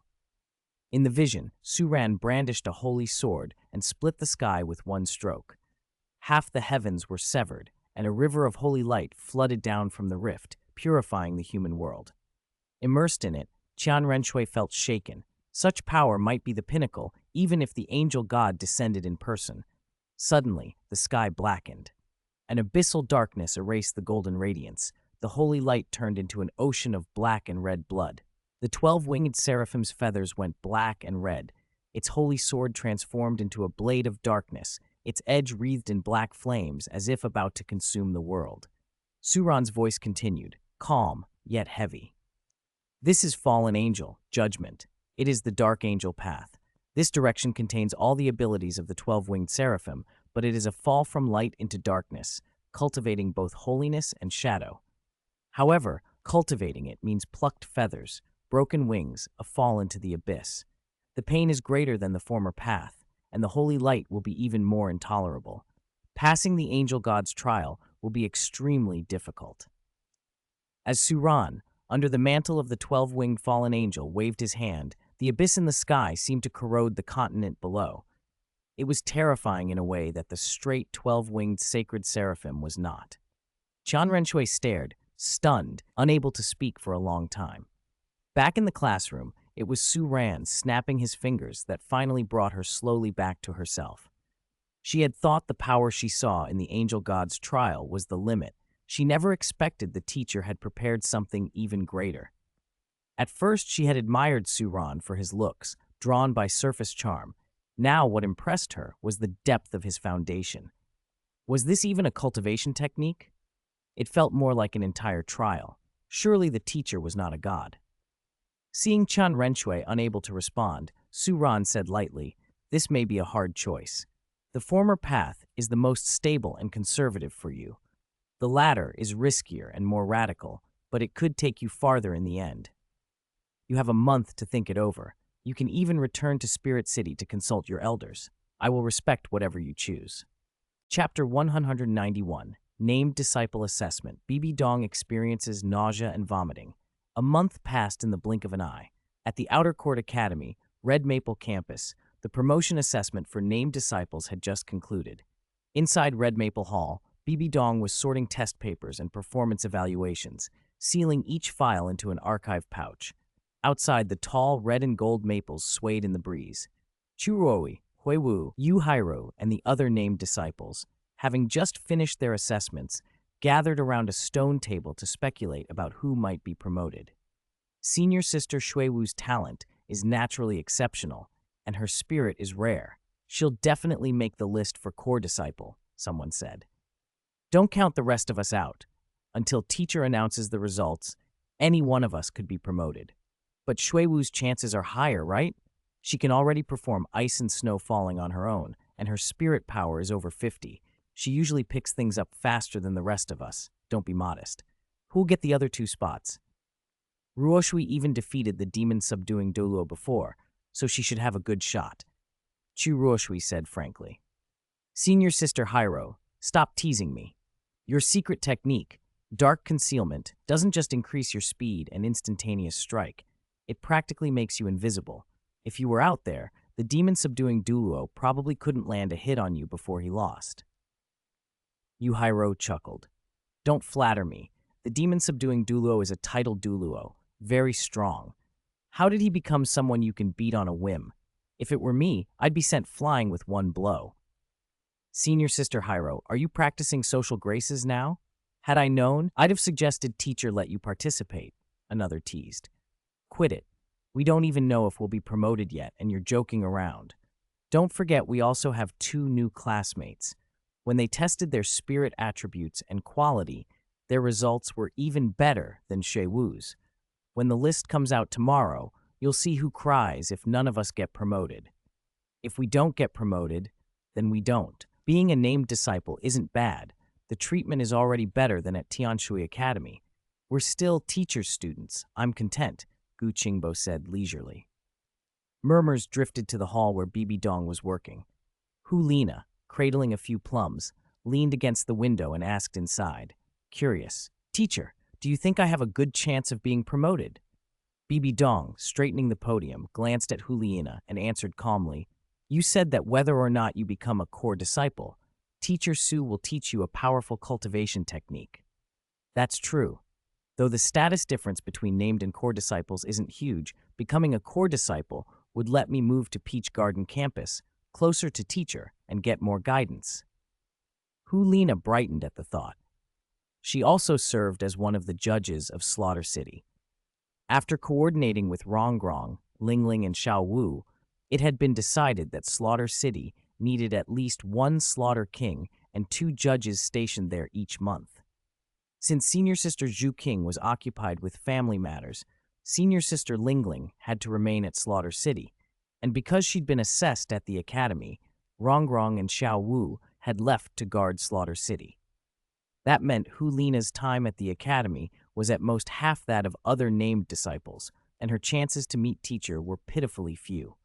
At this, a smile spread across Bibi Dong's exquisitely pretty face. Whether you get promoted is Teacher Su's decision, but your results should be among the top. That's great. If I'm among the top, I have a chance, and having a chance is good. Hu Lina cheered, then popped a plum into her mouth. The green juice burst, her eyes squinting at the sourness. Saliva overflowed at the corner of her mouth. Nana, what are you eating? Bibi Dong found herself oddly drawn to the sight and couldn't help asking.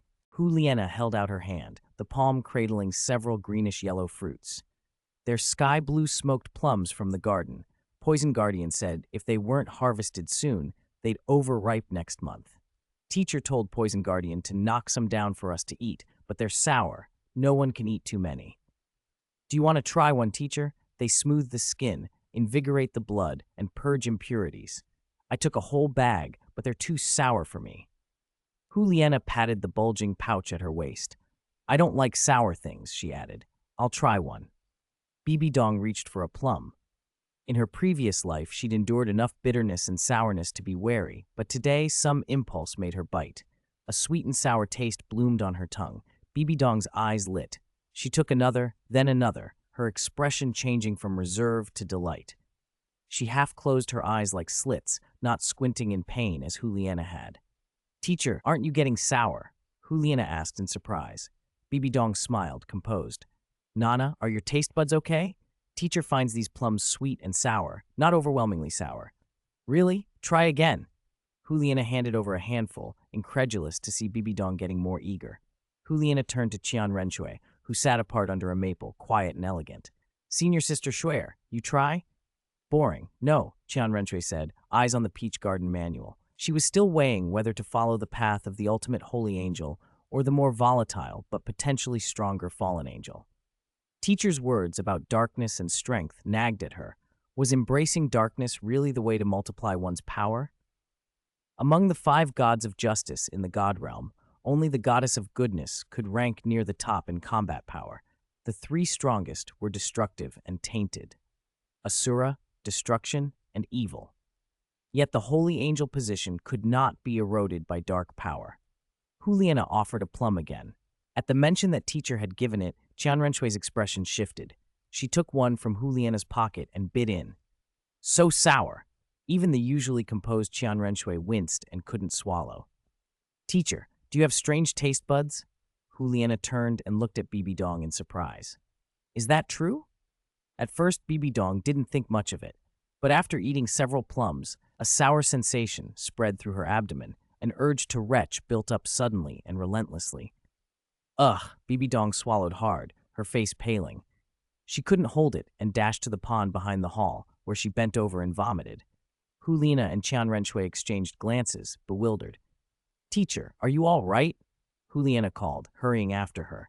Bibi Dong insisted weakly. It's nothing. Maybe I ate too many plums. Her jade hand pressed lightly to her lower belly.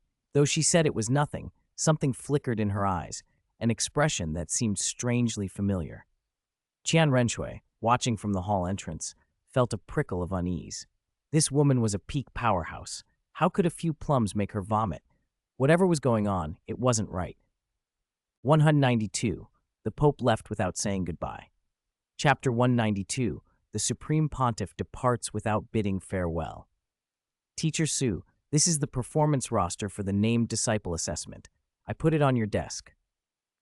Thank you. At Peach Garden Academy, Bibi Dong stepped into the dean's office behind the main hall carrying a file bag. Su Ran was bent over a stack of atlases and geographical records of the Douluo Continent, though the material was sketchy. Entries on the far north and Sea God Island were rudimentary and less precise than the mental maps Su Ran already had. The locations were only approximate and contained large errors. It made finding a suitable trial ground for the disciples' assessment far from easy. Teacher Su is really devoted to these students, Bibi Dong said as she approached. Are you looking through these maps to find a trial ground similar to Slaughter City for the assessment? Su Ran nodded. You could say that. As a teacher, these students are like my children. The effort is worth it. Besides, the spirit power of these core disciples has reached 50 to 60 levels. This is a critical time, especially for their 7th spirit ring. Many spirit masters think the 7th spirit ring is just the spirit avatar and doesn't require careful selection, that any spirit ring of the right age will do. In fact, the 7th spirit ability is the most important one, even more so than ordinary 8th or 9th abilities. Bibi Dong's smile dimmed slightly at his words. She knew Teacher Su had been working hard for these students. She recovered quickly and asked, curious, spirit avatar is very important, but you say it's more important than the 9th spirit ring? That's the first time I've heard that. Do you have some insight? You're the Supreme Pontiff of the Supreme Pontiff Palace. well-informed. You should notice a particular problem. Many spirit masters suffer heavy side effects after using their spirit avatar. Some are debilitated for days or even more than 10 days, unable to use soul skills. Others recover within hours and are back at peak strength. Su Ran's handsome face carried earnestness. Bibi Dong fell quiet, considering.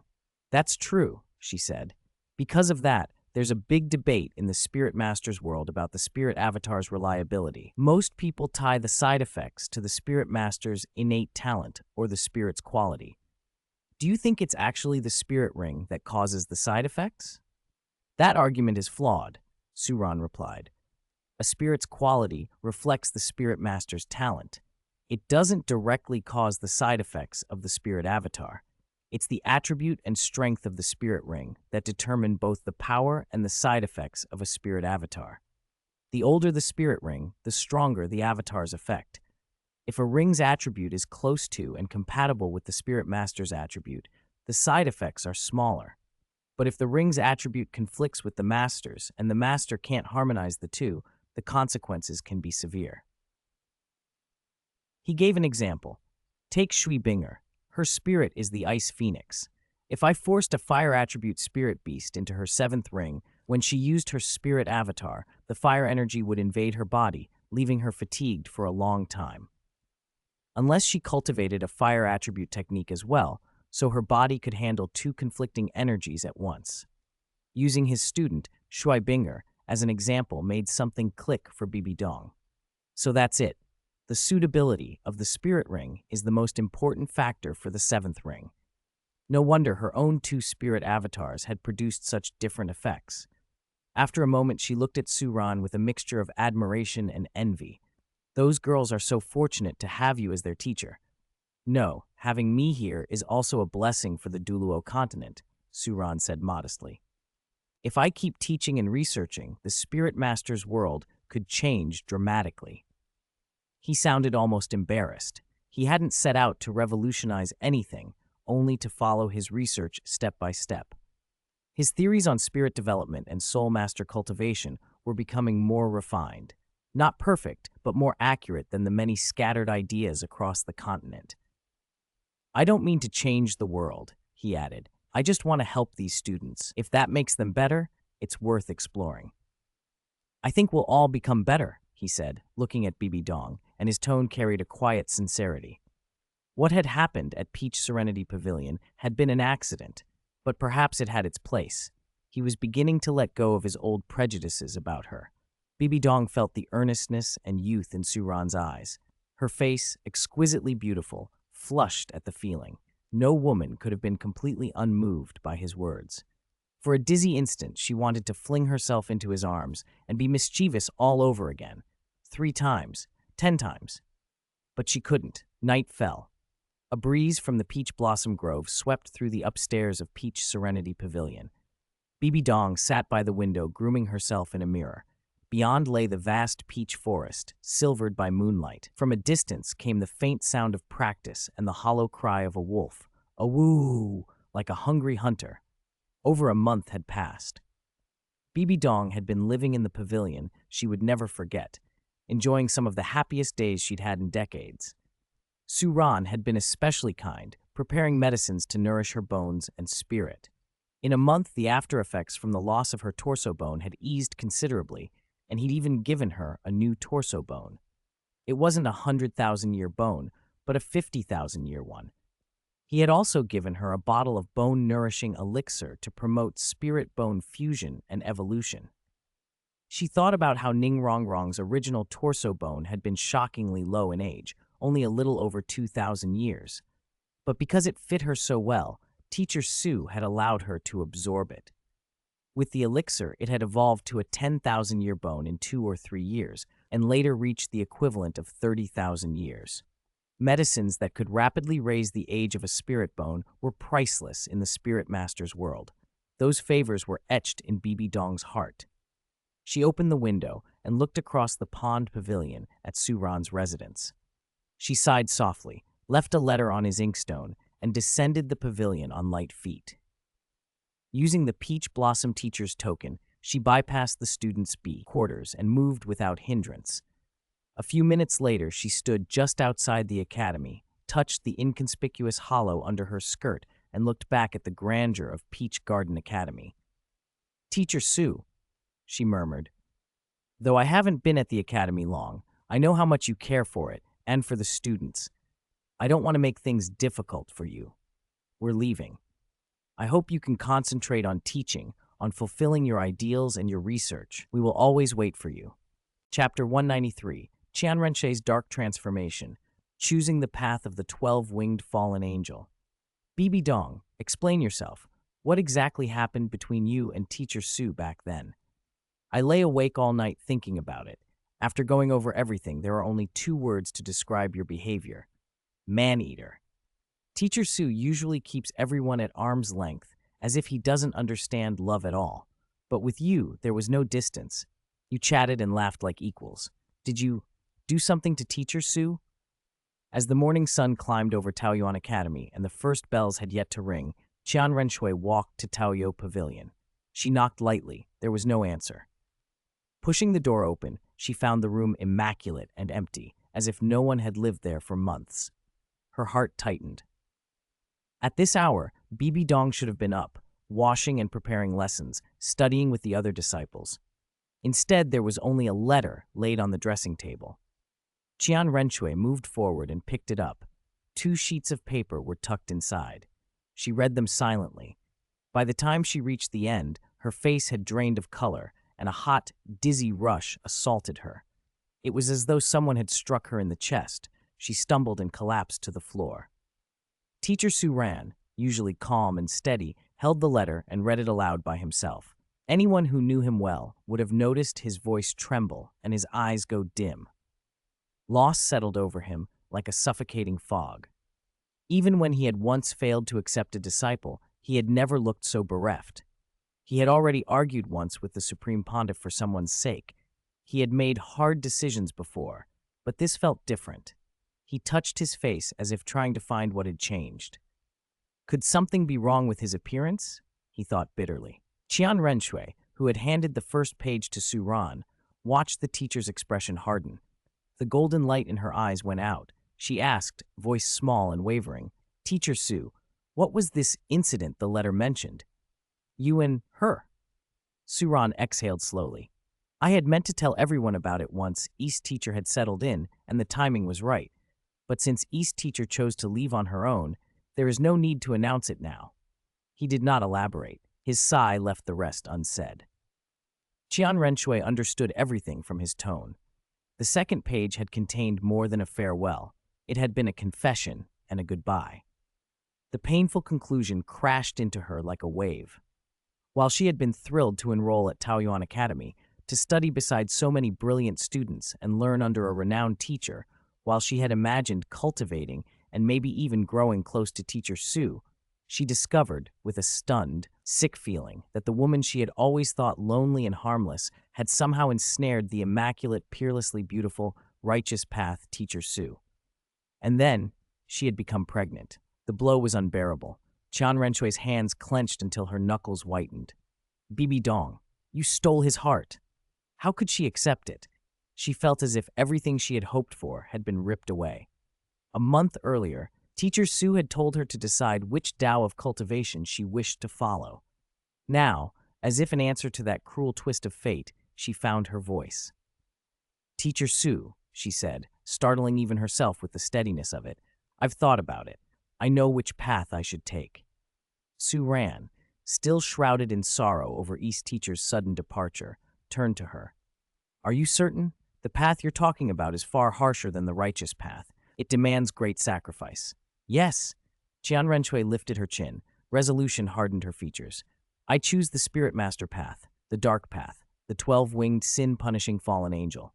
She spoke as if the decision had been made long ago. Certainty, decisiveness, it all showed.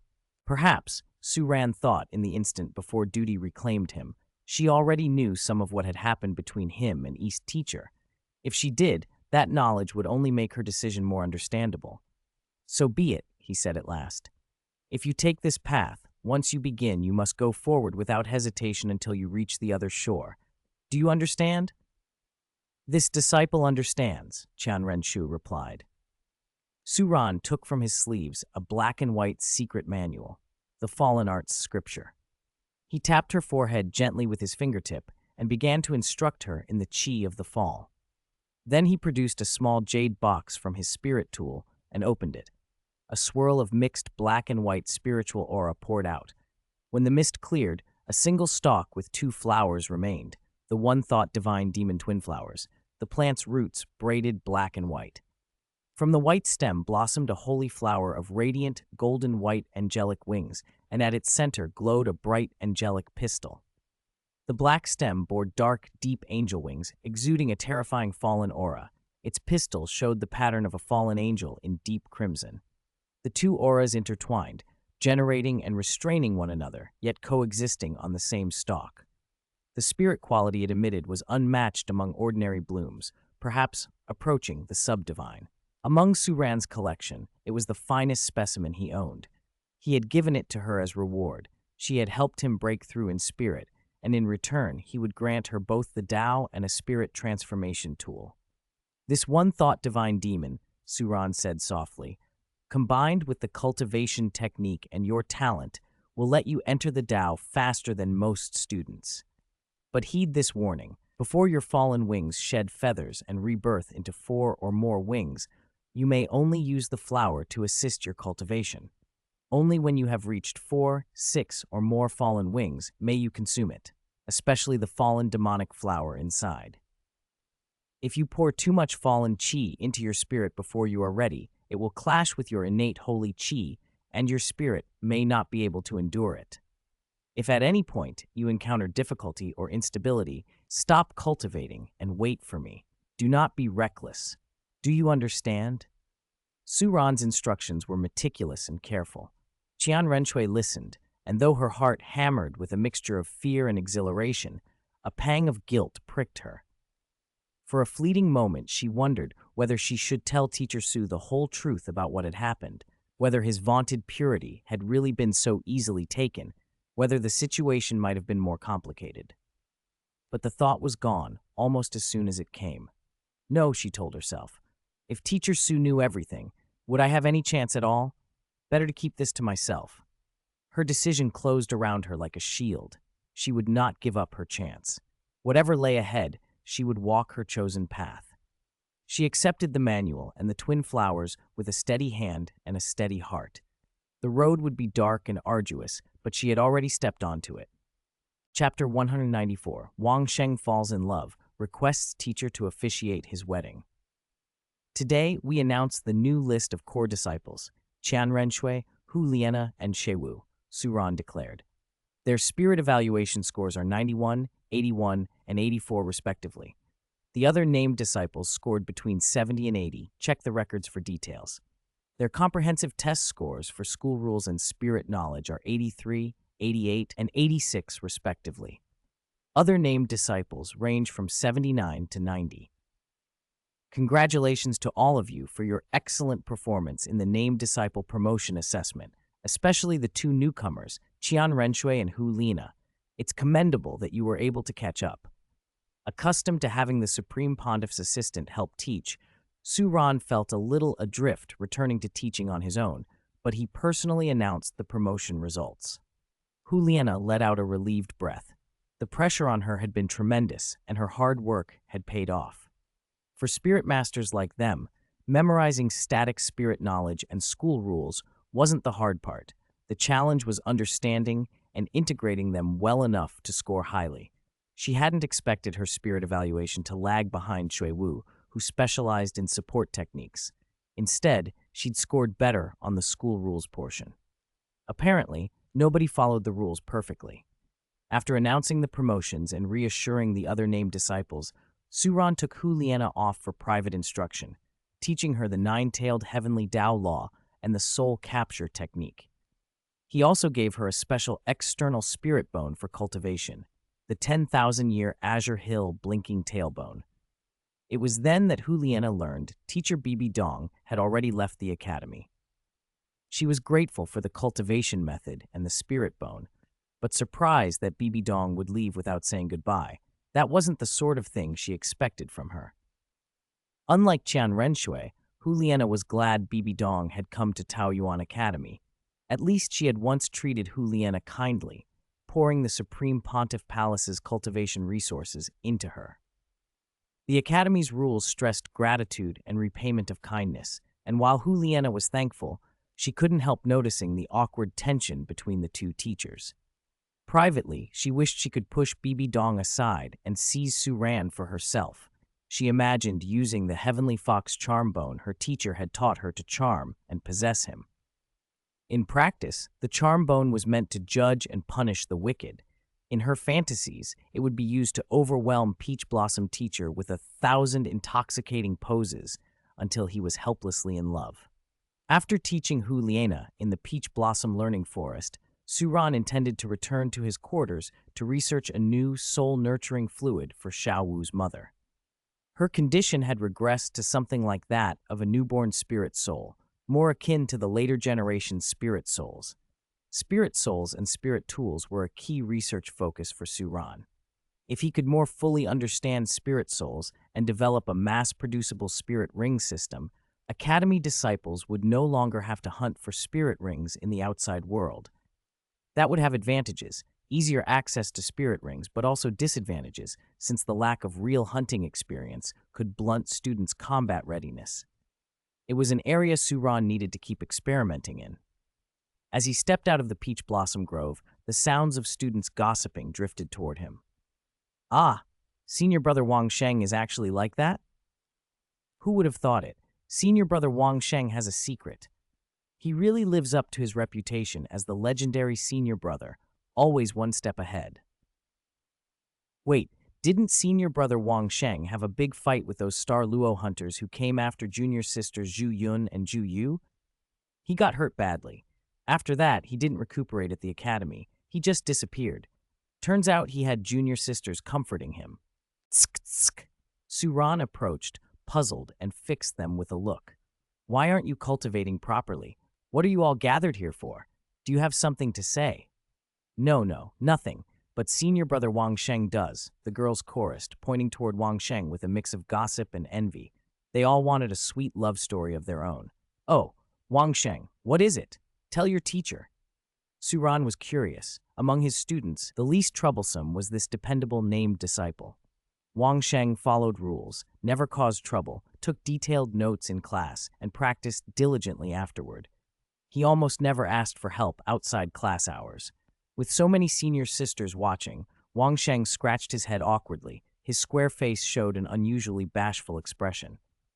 Teacher, I made a mistake. What mistake? Su Ran blinked. If one of the girls had come to confess, he would have been wary. But Wang Sheng? This could only be something ordinary, he thought. I fell in love. I'm sorry, teacher. I don't want to disappoint her. Wang Sheng said, shame coloring his voice. Su Ran laughed and relaxed. You little rascal, don't scare your teacher. I thought you'd done something terrible. Falling in love is human nature. There's nothing to apologize for. As long as you're sincere with yourself and with her, that's what matters. But with this, I might not focus on my punches. I'm afraid it'll slow my cultivation. Wang Sheng looked torn. His love of practice ran deep. Women slowing down your punching speed, huh? Su Ran said, then smacked Wang Sheng lightly on the forehead. If the feelings are mutual and everything's right, don't leave yourself with regrets. Happiness of body and mind matters to cultivation, too. Tell me, who is she? Yuran? Yanzi? Su Ran scanned the core disciples nearest by. Teacher, don't spread rumors about us. Dugu Yan, Shui Bing'er, and the others had come to watch, but when Su Ran's gaze fell on them, they pouted in protest. Wang Sheng blushed. Teacher, of course not. You senior sisters are far too excellent for me. It's a farm girl from a nearby village, Shuangkao. I met her when I went out to buy ingredients for the academy. One time she was being bothered by two ruffians while planting vegetables, and I stepped in. We slowly got to know each other.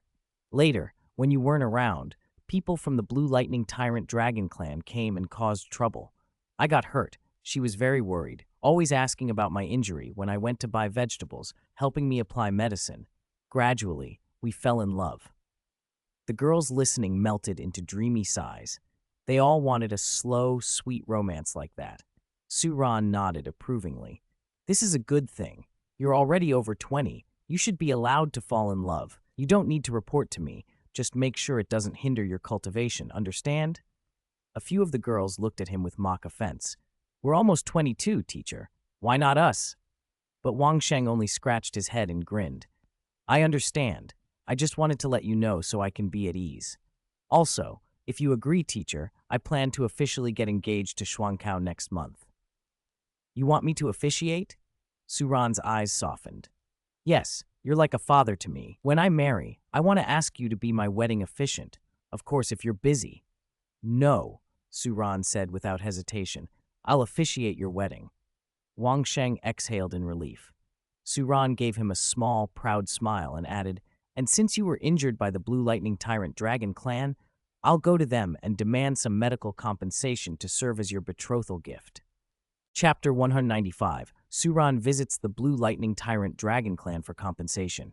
Yu Xiaogang is ecstatic. Extra chapter. You've been at the academy for several years now, haven't you? Your spirit power has finally broken through the spirit Douluo bottleneck. Do you want to come back to your family with me?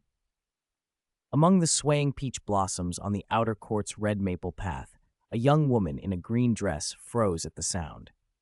For years at the academy, a handsome face and that clear voice had visited her thoughts every night like a gentle breeze and drifting clouds, filling her with a quiet longing. Over time, the memory of that young man had blurred, but now it was suddenly clear again. Liu Erlong stood holding a broom, trembling.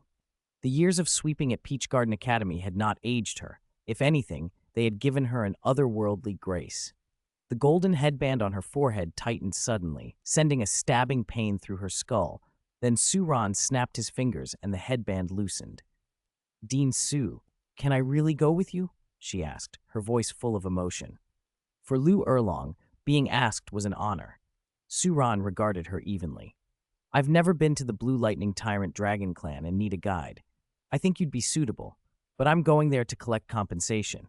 If you're a member of that clan, I'll understand if you don't want to.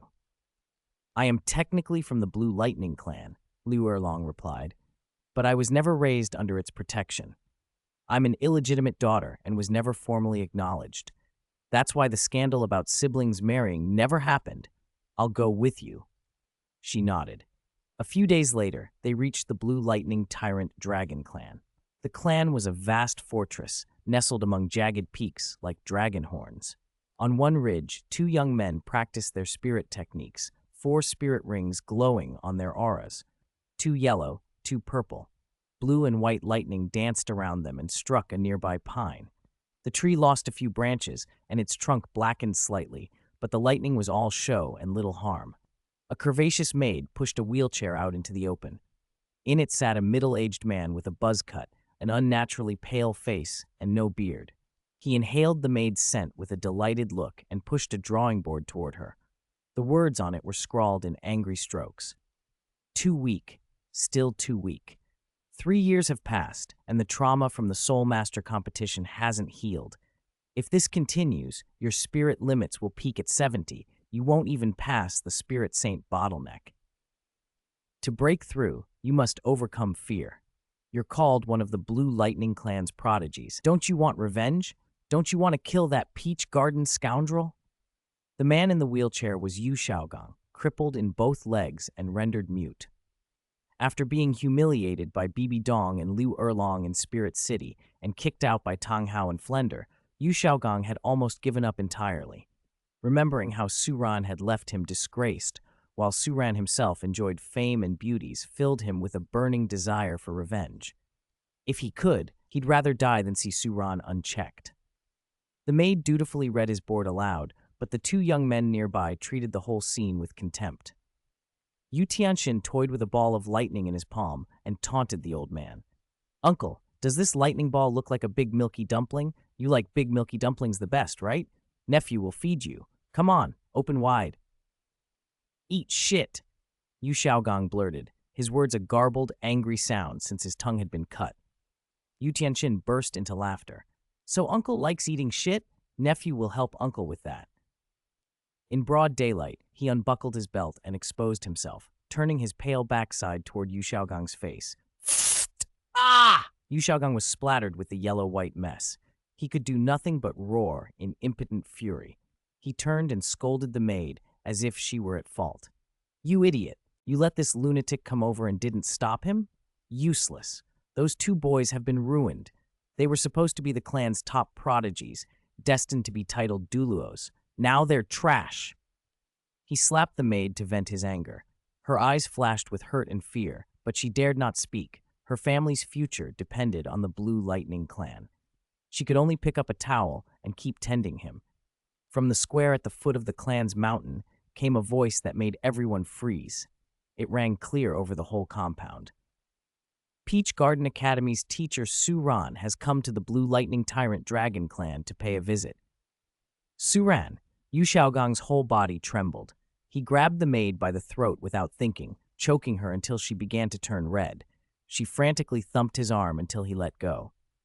He snatched up his drawing board and scrawled furiously. "Did they say Su Ran?" The maid rubbed her neck and gasped. "Yes, they said Su Ran. Please don't choke me again. I'll serve you well." Yu Xiaogang paid no heed. He wrote bigger, more excited words. "Quick, push me forward. Let me see." Su Ran had come to the Blue Lightning clan. Yu Xiaogang's mind raced. "You once had heaven's path and didn't take it. You fell into hell." This place was not governed by that foolish woman Bibi Dong. On the clan square, two figures strode in from the outer gate, unimpeded. The gate disciples who tried to stop them were thrown back by a powerful force.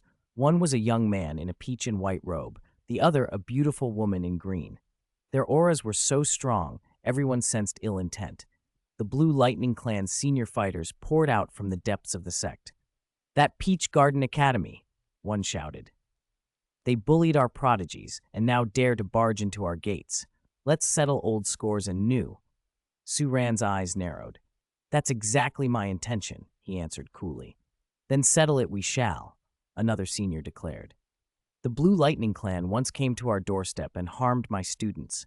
You must compensate the Peach Garden disciples, 1,000,000 gold coins, 2 spirit bones of 5,000 years or older, 3 pairs of top-grade dragon and phoenix jades, 99 luminous pearls, 9 chests of gold and silver ingots, 1 pair of top-grade auspicious geese."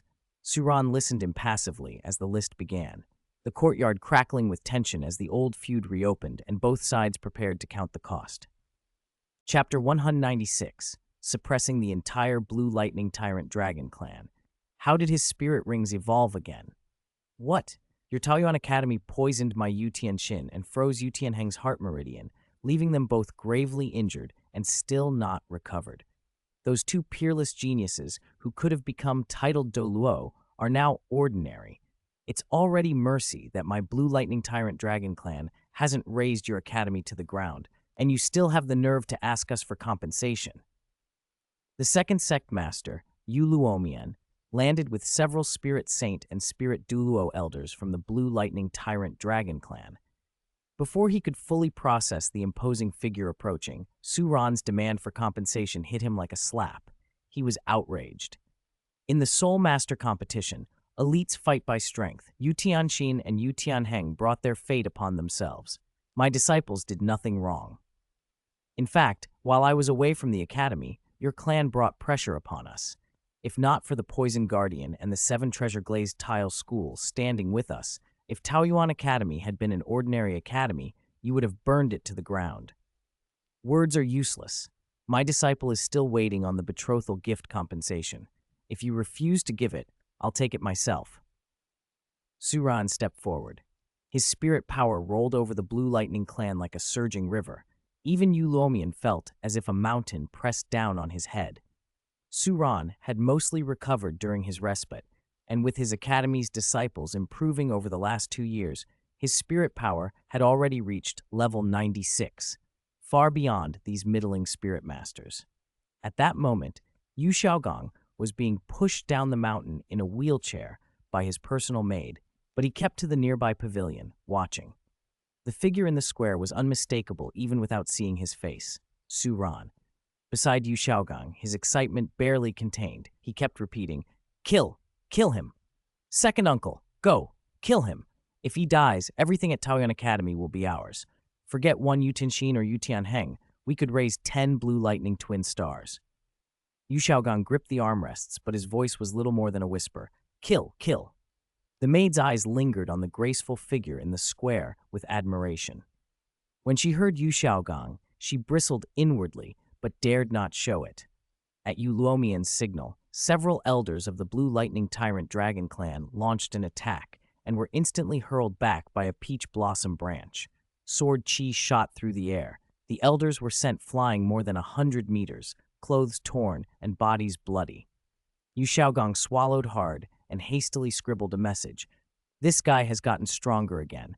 Only father leading the charge can suppress him. Take my token and ask the clan chief to act from Gushan. A likely titled Douluo, one elder muttered to another. He just injured several spirit saints without using a spirit ability. Yu Luomian quickly regained his composure and forced a conciliatory smile. Young friend, our clan is not unreasonable. I am Yu Luomian, second sect master. Taoyuan Academy must be a respectable institution. Since you came, let us talk. Our demands are simple. We've heard Dean Su to be both a genius and an excellent educator. Our family has great hopes for Tianheng and Tianxin. If Dean Su can heal them and return them to their peak, the Blue Lightning Tyrant Dragon clan will give Taoyuan Academy fair compensation. Seeing the tide turn against him, Yu Luomian bowed and shot Lu Erlong a meaningful glance. Erlong, you came with Dean Su. My children, surely you want your nephews to recover and maintain good relations with Taoyuan Academy. Xiaogang is back. You two should reconcile. This is your home. What do you think? Su Ran glanced coldly at Lu Erlong. Lu Erlong had long resented the Blue Lightning clan. On hearing Yu Xiaogang's name, her expression froze. I only had one mother, and she's dead. I have no home. My only identity now is a servant at Taoyuan Academy. Teacher Su, do whatever you think best. Don't worry about me. Su Ran smiled faintly, more amused than angry. Taoyuan Academy has been too lenient, and that's why scoundrels like you took advantage. If you were reasonable, why start by being reasonable? Why did you hurt my disciple? He thought of Wang Sheng. Rough, yes, but his student nonetheless. Honestly, I can heal Yu Tianxin and Yu Tianheng. I can not only heal them, but improve their aptitudes beyond what they once were, well above 91 without trouble. Those words lit a hope in Yu Luomian's eyes, but the hope was snuffed the next moment when Su Ran added, but I will not heal them. I came here for two things, the betrothal gift for my disciple and justice for my disciple's guardian. Yu Luomian, you abandoned your daughter to drift without support. That may be your family's affair, but I despise your character. Su Ran called his spirit. With a single flourishing motion, the peach blossom branch lashed across Yu Luomian like a judge's whip. Painful screams rang through the square. In moments, Yu Luomian's fine robes were shredded, his body streaked with blood. Lu Erlong felt warmth bloom in her chest, perhaps the first time anyone had stood for her. She never imagined it would be Teacher Su Ran. In contrast, what had Yu Xiaogang done? Learning his cousin was illegitimate, he had run rather than defend her. A lesser sort of man. Bold youth, Yu Luomian snarled through his pain. You have skill, but daring to provoke the Blue Lightning Tyrant Dragon clan shows you truly have no regard for this old man. Boom! From a distant sect peak, a brilliant thunder dragon burst through the air, roaring as it slammed towards Su Ran. Riding the dragon was an imposing elder. 9 spirit rings flashed beneath his feet in the colors yellow, yellow, purple, purple, black, black, black, black, black. He rode the thunder like a conqueror. 95th level Super Douluo, one observer whispered. Yu Yuanzhen, sect master of the Blue Lightning Tyrant Dragon clan. Teacher Su, Lu Erlong cried out as lightning fanned across the square, her nerves taut. But then the blue lightning dispersed as if wiped away, and an expanse of peach blossoms burst into bloom in the center of the square. Brilliant, lush, their chi soaring skyward. From within the blossoms, a lithe, ethereal young man emerged completely unharmed by the storm. More dazzling were the 9 spirit rings flashing under his feet, and the colors were staggeringly rare. Black, black, black, black, and then 5 red rings, the last red ring veined with gold. 4 black and 5 red, an unprecedented configuration. The immortal-like youth stepped on the floating peach blossoms, holding the peach blossom branch, and charged straight into Yu Yuanzhen's thunder.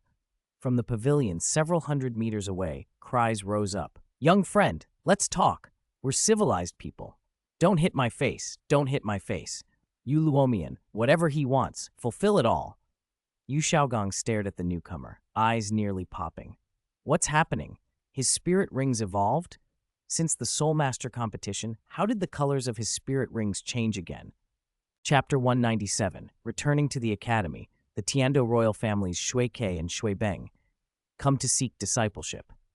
On that day, the entire Blue Lightning Tyrant Dragon clan was in uproar.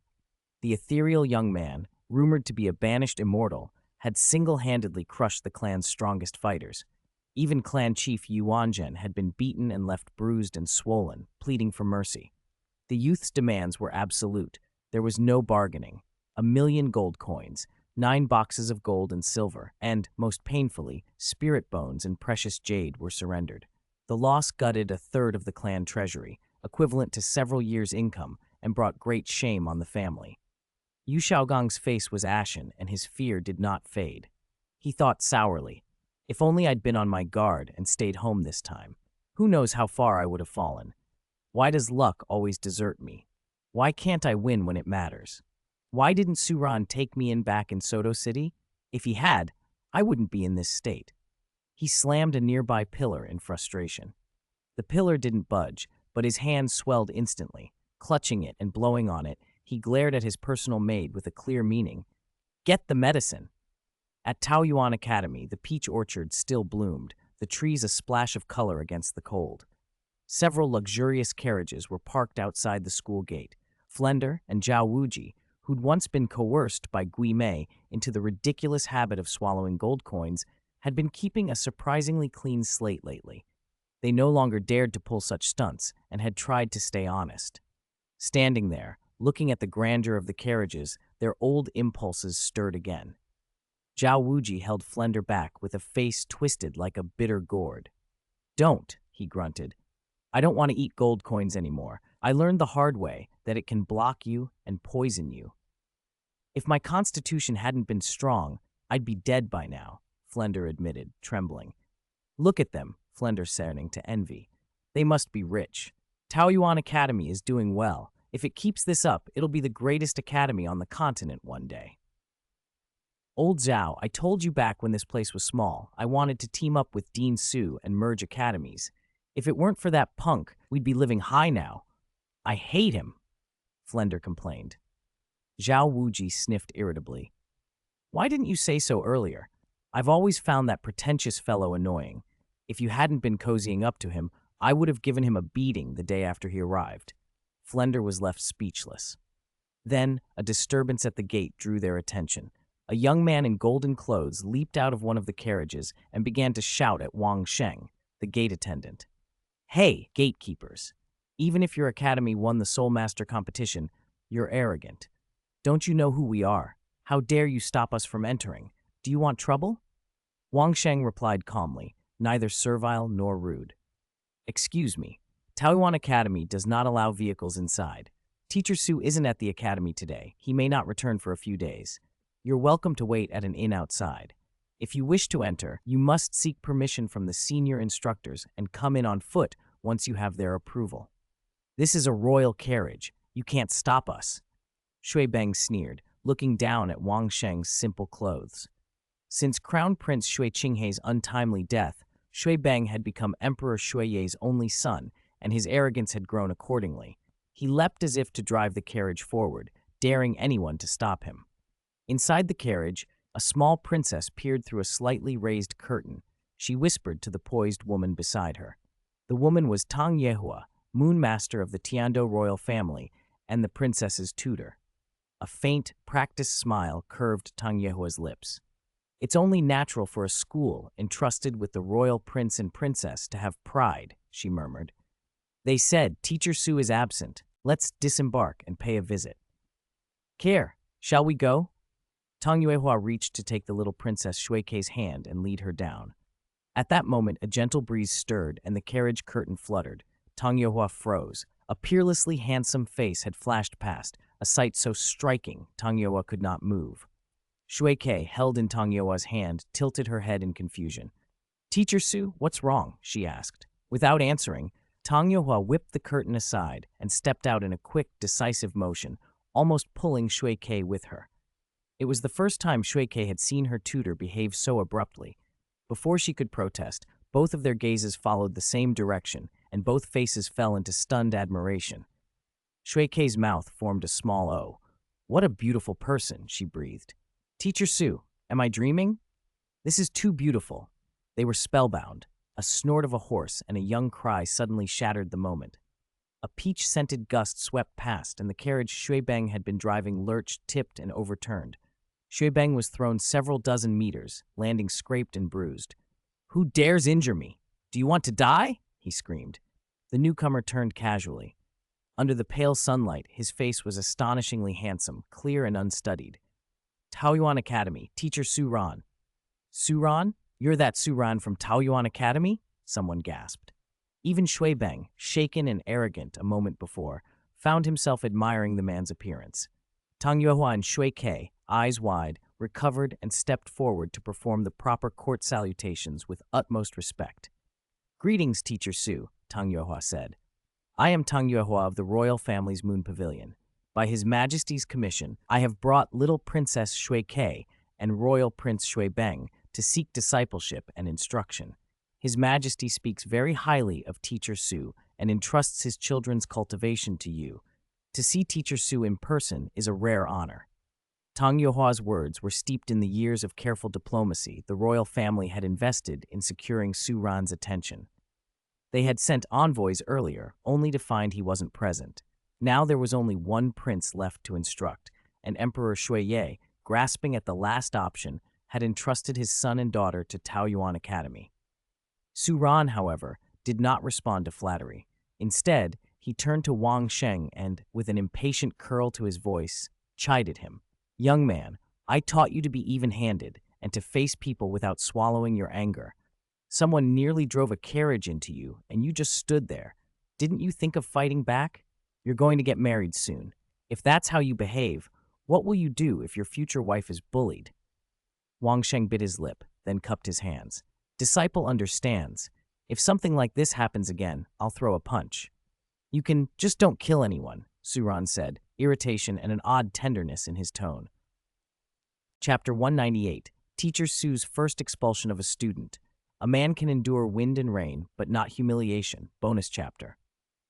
Shui Bing, the fourth prince of the Heaven Do Empire, bore the swan spirit, was in his prime as a spirit ancestor, and had a natural aptitude of B.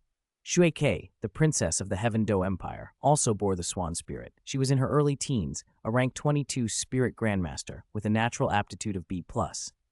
At Taoyuan Academy, under the red maples in front of the Red Maple Hall, Su Ran sat casually on a stone bench and watched Shui Bing and Shui Ke. Their aptitudes registered in his peach garden. Compared to some great houses, the Heaven Do royal family's combat strength was nothing special, and their talent was only so-so. Tang Yuehua, graceful and composed, couldn't help but keep glancing at Su Ran. He was the most extraordinary person she'd ever seen. She stepped forward and offered a courtly bow. Prince Shui Bing acted impulsively. "Please, Teacher Su, don't take offense." "Prince Shui Bing, why aren't you apologizing to Teacher Su?" Su Ran asked flatly. Reluctantly, Shui Bing forced out, "I'm sorry, Teacher Su. I acted impulsively." "The person you should apologize to isn't me," Su Ran said, and his finger pointed to Wang Sheng. Su Ran had an impression of Shui Bing, arrogant, domineering, and fond of putting on airs, whether it was genuine or an act nobody could say. Shui Bing scoffed. "Apologize to him? No. He's just a gatekeeper, a rustic commoner.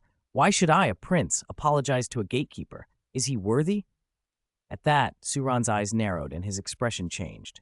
Tang Yuehua hurried to remind the prince, "Don't forget His Majesty's instructions.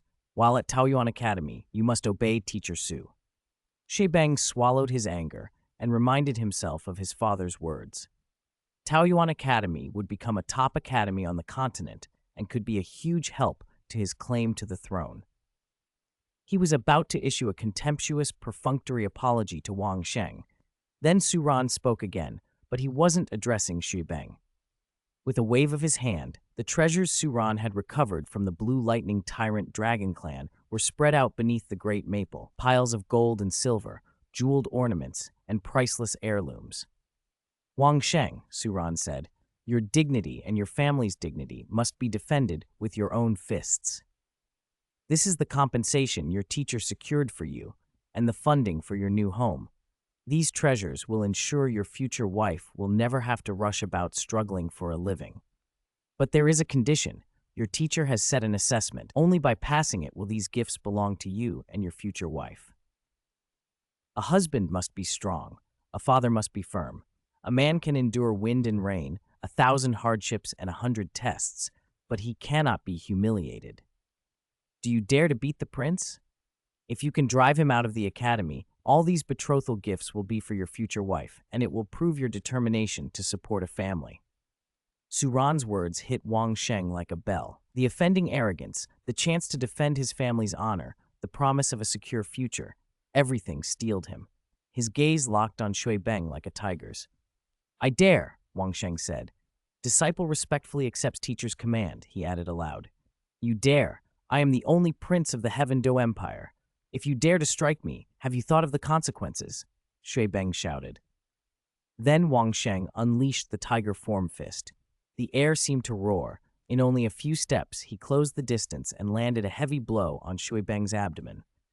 The prince's body flew like a kite with a snapped string, sailing hundreds of meters before crashing to the ground.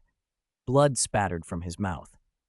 In a feudal kingdom, imperial power is sanctioned by heaven, commoners are beneath notice, and the imperial family is supreme, Su Ran said, voice calm and cold. But at Taoyuan Academy, regardless of gender, background, or aptitude, one principle stands above all. All are equal, and proper conduct must be observed. To humiliate my disciple and trample the Academy's dignity is a provocation. Being beaten out this time, do not return. I will not accept you as a disciple. Wang Sheng did not stop. He struck again and again, each punch landing with controlled force, driving Shui Bing straight out the academy gates. By the time the blows stopped, the prince lay outside the school, his body marked by bruises and blood, sprawled like a dead dog. His voice was weak, choked with pain and fury. "I am the future Heavendo Emperor. You won't accept me? You've beaten me. I will. Cough!" Everyone from the royal party stood utterly dumbfounded. Tang Yuehua and Shui Ke were speechless. Su Ran's teaching was fair but absolute. Su Ran merely glanced at them with cool detachment. "You two still know courtesy. Make yourselves at home. Teachers, Teacher Su, I want to be your disciple. I want to stay and study at Taoyuan Academy." Shui Ke stepped forward, gathering her courage.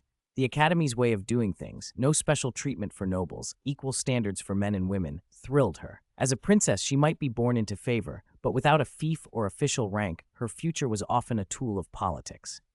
Taoyuan's stance offered a new path. Su Ran turned his head to look at her. "Your brother was beaten out. Do you still want to study here?" "Yes, his being beaten out is his own business. I never liked him. My studies are my own concern," Shui Ke said firmly. "As you wish," Su Ran said. "Since you have such a thirst for knowledge, you may first study with the Academy's named disciples. Taoyuan is not Heaven Do City. No one here will coddle you. If you endure and follow the rules, we can discuss apprenticeship." With that, Su Ran's figure vanished from the courtyard. Shui Ke clenched her small fists. "I can do it." Tang Yuehua bowed. "Since the princess is willing to stay, I will follow His Majesty's wishes and accompany Her Highness in studying here." After Teacher Su left, the students clustered around the spread of treasures he had left for Wang Sheng's betrothal, their eyes shining with envy, not merely for the wealth, but for the promise of finding someone to share life with. "These are all betrothal gifts. Teacher prepared for senior brother Wang Sheng?" one asked. "So much gold and jewelry. That dragon and phoenix jade pendant is gorgeous. Even the royal dowry wouldn't be much bigger than this, right? Senior brother Wang Sheng is getting married soon. We need to graduate earlier and try to win teacher's favor." Shui Bing'er and the others chattered excitedly, their morale lifted. Shui Bing'er sighed softly, though. "But graduating is so hard. Our basic unique skills haven't even reached perfection like senior brother Wang Sheng's." Tang Yuehua walked over at that, smiling gently. "Are all these treasures really for the wedding of that fellow disciple?" Several senior sisters were still indignant on Wang Sheng's behalf and weren't particularly warm toward Tang Yuehua and Shui Ke. Shui Bing'er nevertheless nodded politely. "Yes, I didn't expect to arrive and find an Academy disciples' engagement happened to be taking place. Prince Shui Bing'er offended him earlier, and we apologize, Tang Yuhua said humbly. Seeing a chance to make amends, she added, since care can stay and study, I'm willing to perform the Rainbow Dragon and Phoenix Resounding Dance as an apology. Would that be acceptable? You'll have to ask teacher about that, said Meng Yuan. But with Shui Bing's attitude, he'll never study here anyway. It doesn't matter. I'm not dancing for Prince Shui Bing, Tang Yuhua said with a smile. I'm dancing and playing for Teacher Su. Chapter 199. Qian Renxue did not return on the wedding night. Urgent report from the Spirit Hall. Months passed in the blink of an eye. Taoyuan Academy was decked out for a wedding like a dream. 1,000 meters of colorful streamers, 10,000 meters of peach-red silk. Every peach tree and red maple was wrapped in crimson ribbon and hung with tiny silver bells. Petal-shaped lanterns swung on the branches, their warm, yellow light filtered through thin gauze and cast a hazy glow over the ceremony beneath the trees. Even the Academy window lattices were plastered with gold-flecked characters, and the peach lanterns at the eaves made the roof's upturned corners glitter. In the outer courtyard, before the red maple schoolhouse, piles of gold were stacked like small hills, rings of coins, phoenix and dragon jade ruby scepters, boxes of pearls and silver ornaments, and at the very center, 2 spirit bones. These were all Teacher Suran's gifts for his disciple. Because this was the wedding of Taoyuan Academy's top disciple, Suran had spared no expense, reserving the red maple schoolhouse and the 100-acre peach blossom grove outside as the venue. On hearing of senior brother Wang Sheng's wedding, even those who rarely left Slaughter City, Ye Lingling, Ning Rongrong, and Huo Wu, as well as Zhu Zhuqing, who was away defending her family, rushed back to attend. The city was given 3 days off. During that time, the residents only had to shout one celebratory cry to receive free supplies, wishing senior brother Wang Sheng a happy marriage and 100 years of harmony. The whole place was in a festive frenzy. Villagers who had long wanted to see the famed academy finally got their chance. Taoyuan Academy never allowed outsiders to appreciate its flowers, but for this occasion, everyone was welcome. The academy girls, one more beautiful than the next, attracted the aunts and grandmothers like bees to honey. The older women clustered, chattering about matches and futures. Girls will marry sooner or later, one said. Better to marry well than to be a lonely spirit master. A girl from our village married a spirit ancestor. He's respected. The Empire and Spirit Hall subsidize them, and they eat meat at every meal. Who wouldn't want that life? Are those gold piles real? I've never seen so much in my life. How did Xuankao get so lucky? Is all that betrothal treasure really hers? You could spend it for 18 lifetimes. Did Teacher Suran prepare these? He must be rich. Is he married? How old? Is the academy his? Does he have someone? No, Teacher Suran is devoted to teaching. He has no plans to marry. Oh, teaching is important, but everyone needs children. Maybe he just hasn't met the right person. Old woman Wang here is a famous matchmaker. Let me help. The academy girls endured the matchmaking chatter with embarrassed smiles, not daring to spoil Wang Sheng's day. Inside, they were thinking, we don't mind marrying, but does teacher dare to? As dusk fell, the wedding procession entered the academy under a blaze of gongs and drums. On stage among the maples, the dragon and phoenix music rose, and Tang Yuhua's graceful figure danced, playing with the elegance of a court musician.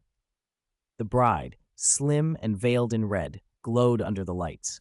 Her flushed cheeks and red lips were luminous. Wang Sheng wore traditional groom's attire and held a long red brocade ribbon embroidered with dragons and phoenixes. He led the bride across the brazier and into the red maple schoolhouse's courtyard, first bowing to both sets of parents, then to his senior brothers and junior sisters, and finally to the gathered guests. This is my first marriage, he said with a shy smile.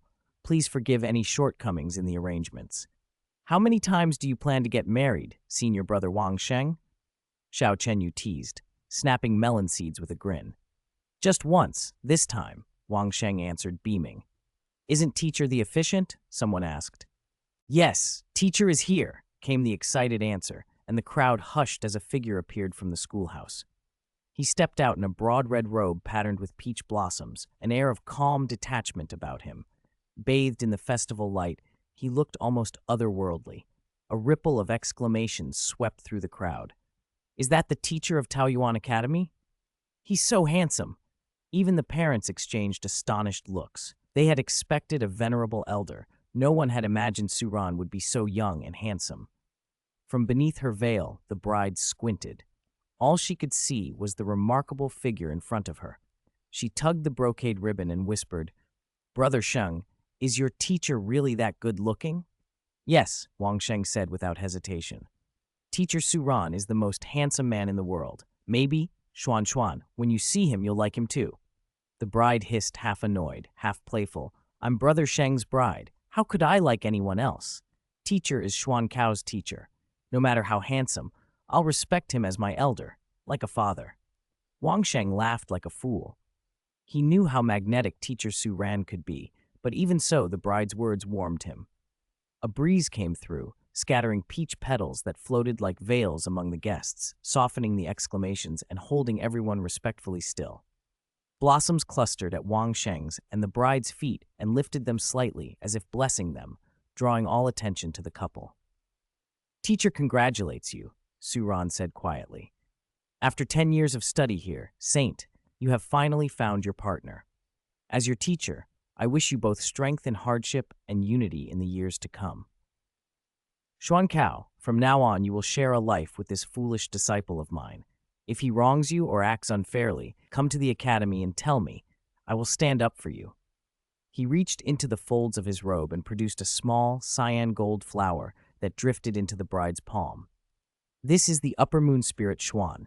Keep it with you. It will help you." Wang Sheng felt his chest tighten. He understood what the flower meant. Xuan Cao's aptitude for spirit mastery had always been average, and her lifespan would likely be shorter than his. Su Ran's gift, this carefully chosen spirit flower, would not make her a genius, but if kept close, it could extend her life by decades.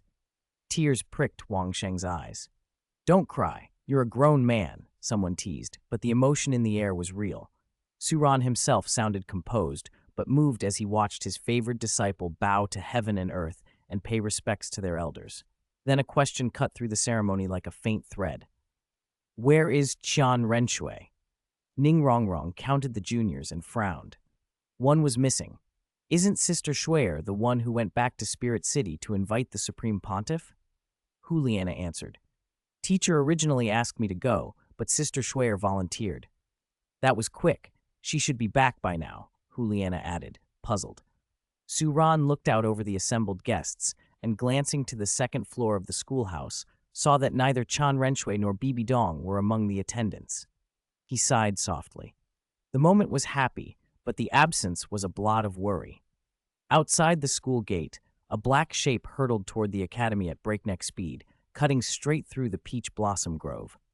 The grove's protective array, newly reinforced for the celebration, reacted.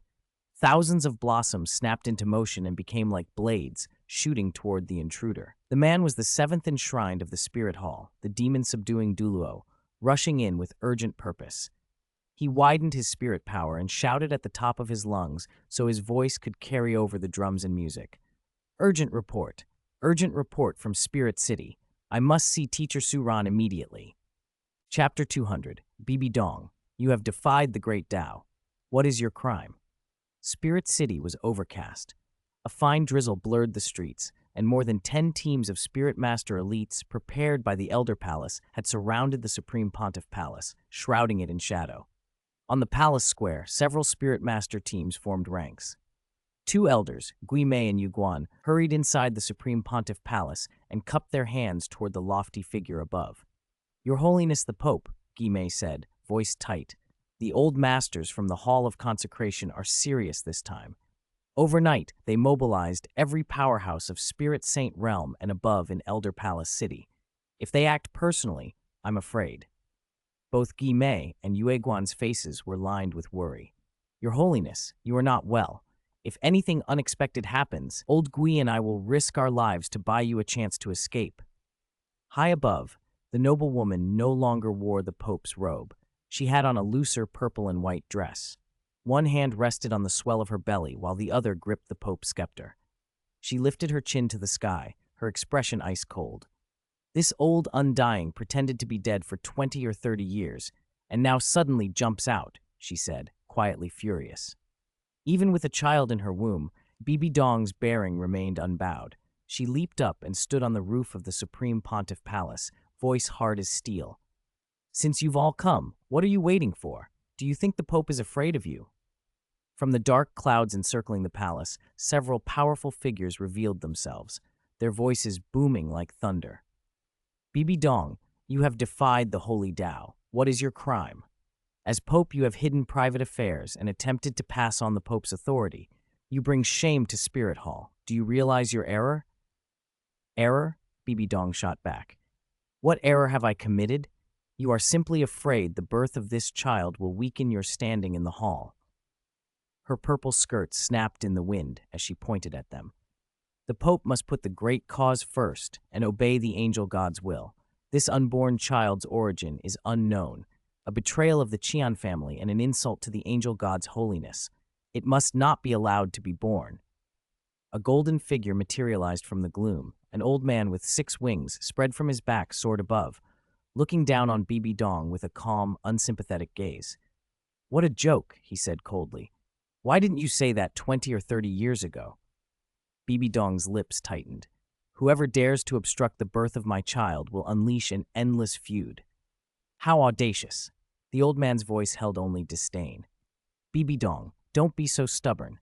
Now that you are pregnant, your cultivation has regressed. That's a weakness. I will give you 2 choices." He floated there, Qian Daolu, the strongest in Spirit Hall, divine servant of the angel god, a level 99 limit Douluo, the supreme figure all revered and feared. His tone was final. 1. You abort this child, and you remain Pope of Spirit Hall, second only to 1 and above 10,000, wielding the authority of Spirit Masters. 2. Resign the position of Pope and leave Spirit Hall. Bibi Dong's face darkened. "The Supreme Pontiff Palace was built by my blood and sweat. It's what your Qian family owes me. Why should I retreat?"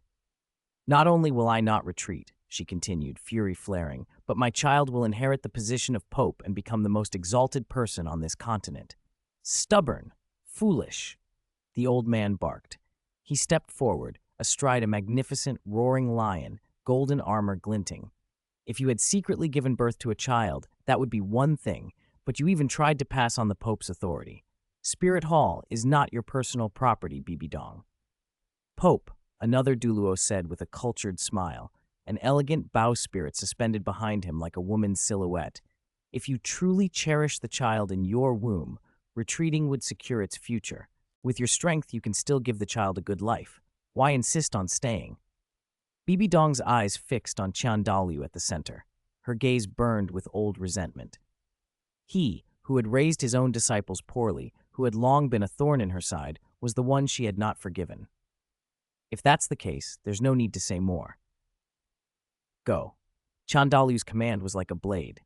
At the feet of the 2 Douluo beside him, 9 brilliant spirit rings shimmered into being. 2 super Douluo, level 96 and level 97, materialized. Tianjin Douluo and Xiangxi Douluo, each armed with a coiling dragon rod and the power of a lion spirit. They surged forward. "Demons and monsters," Bibi Dong spat. "8th spirit ability, Gate of Holy Light." Gui Mei and Yuguan answered with desperate force. From below the Supreme Pontiff Palace, Gui Mei became a ghostly shadow, sprouting multiple clones that burst toward Xiangxi Douluo and detonated.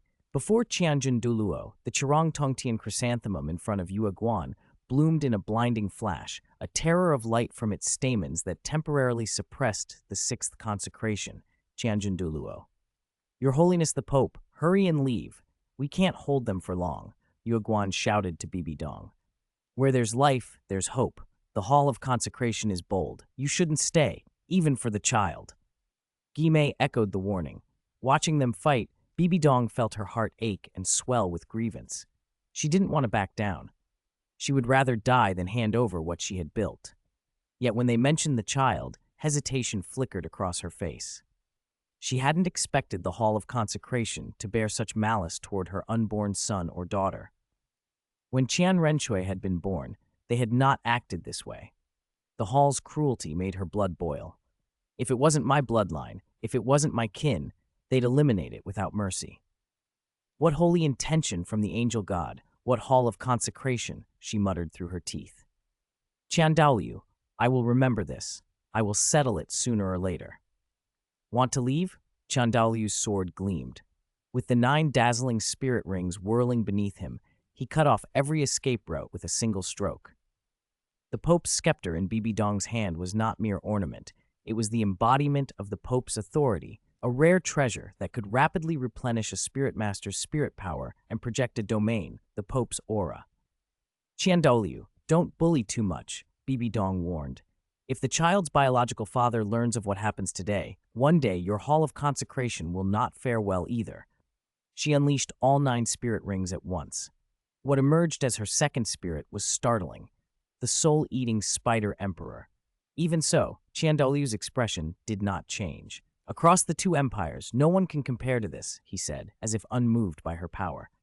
Good, good, good, good, Bibi Dong hissed, forcing a smile. Take the Pope's scepter then. Qian Daoliu, remember this. Today you take the authority from my hands. One day you will invite me back to take it rightfully.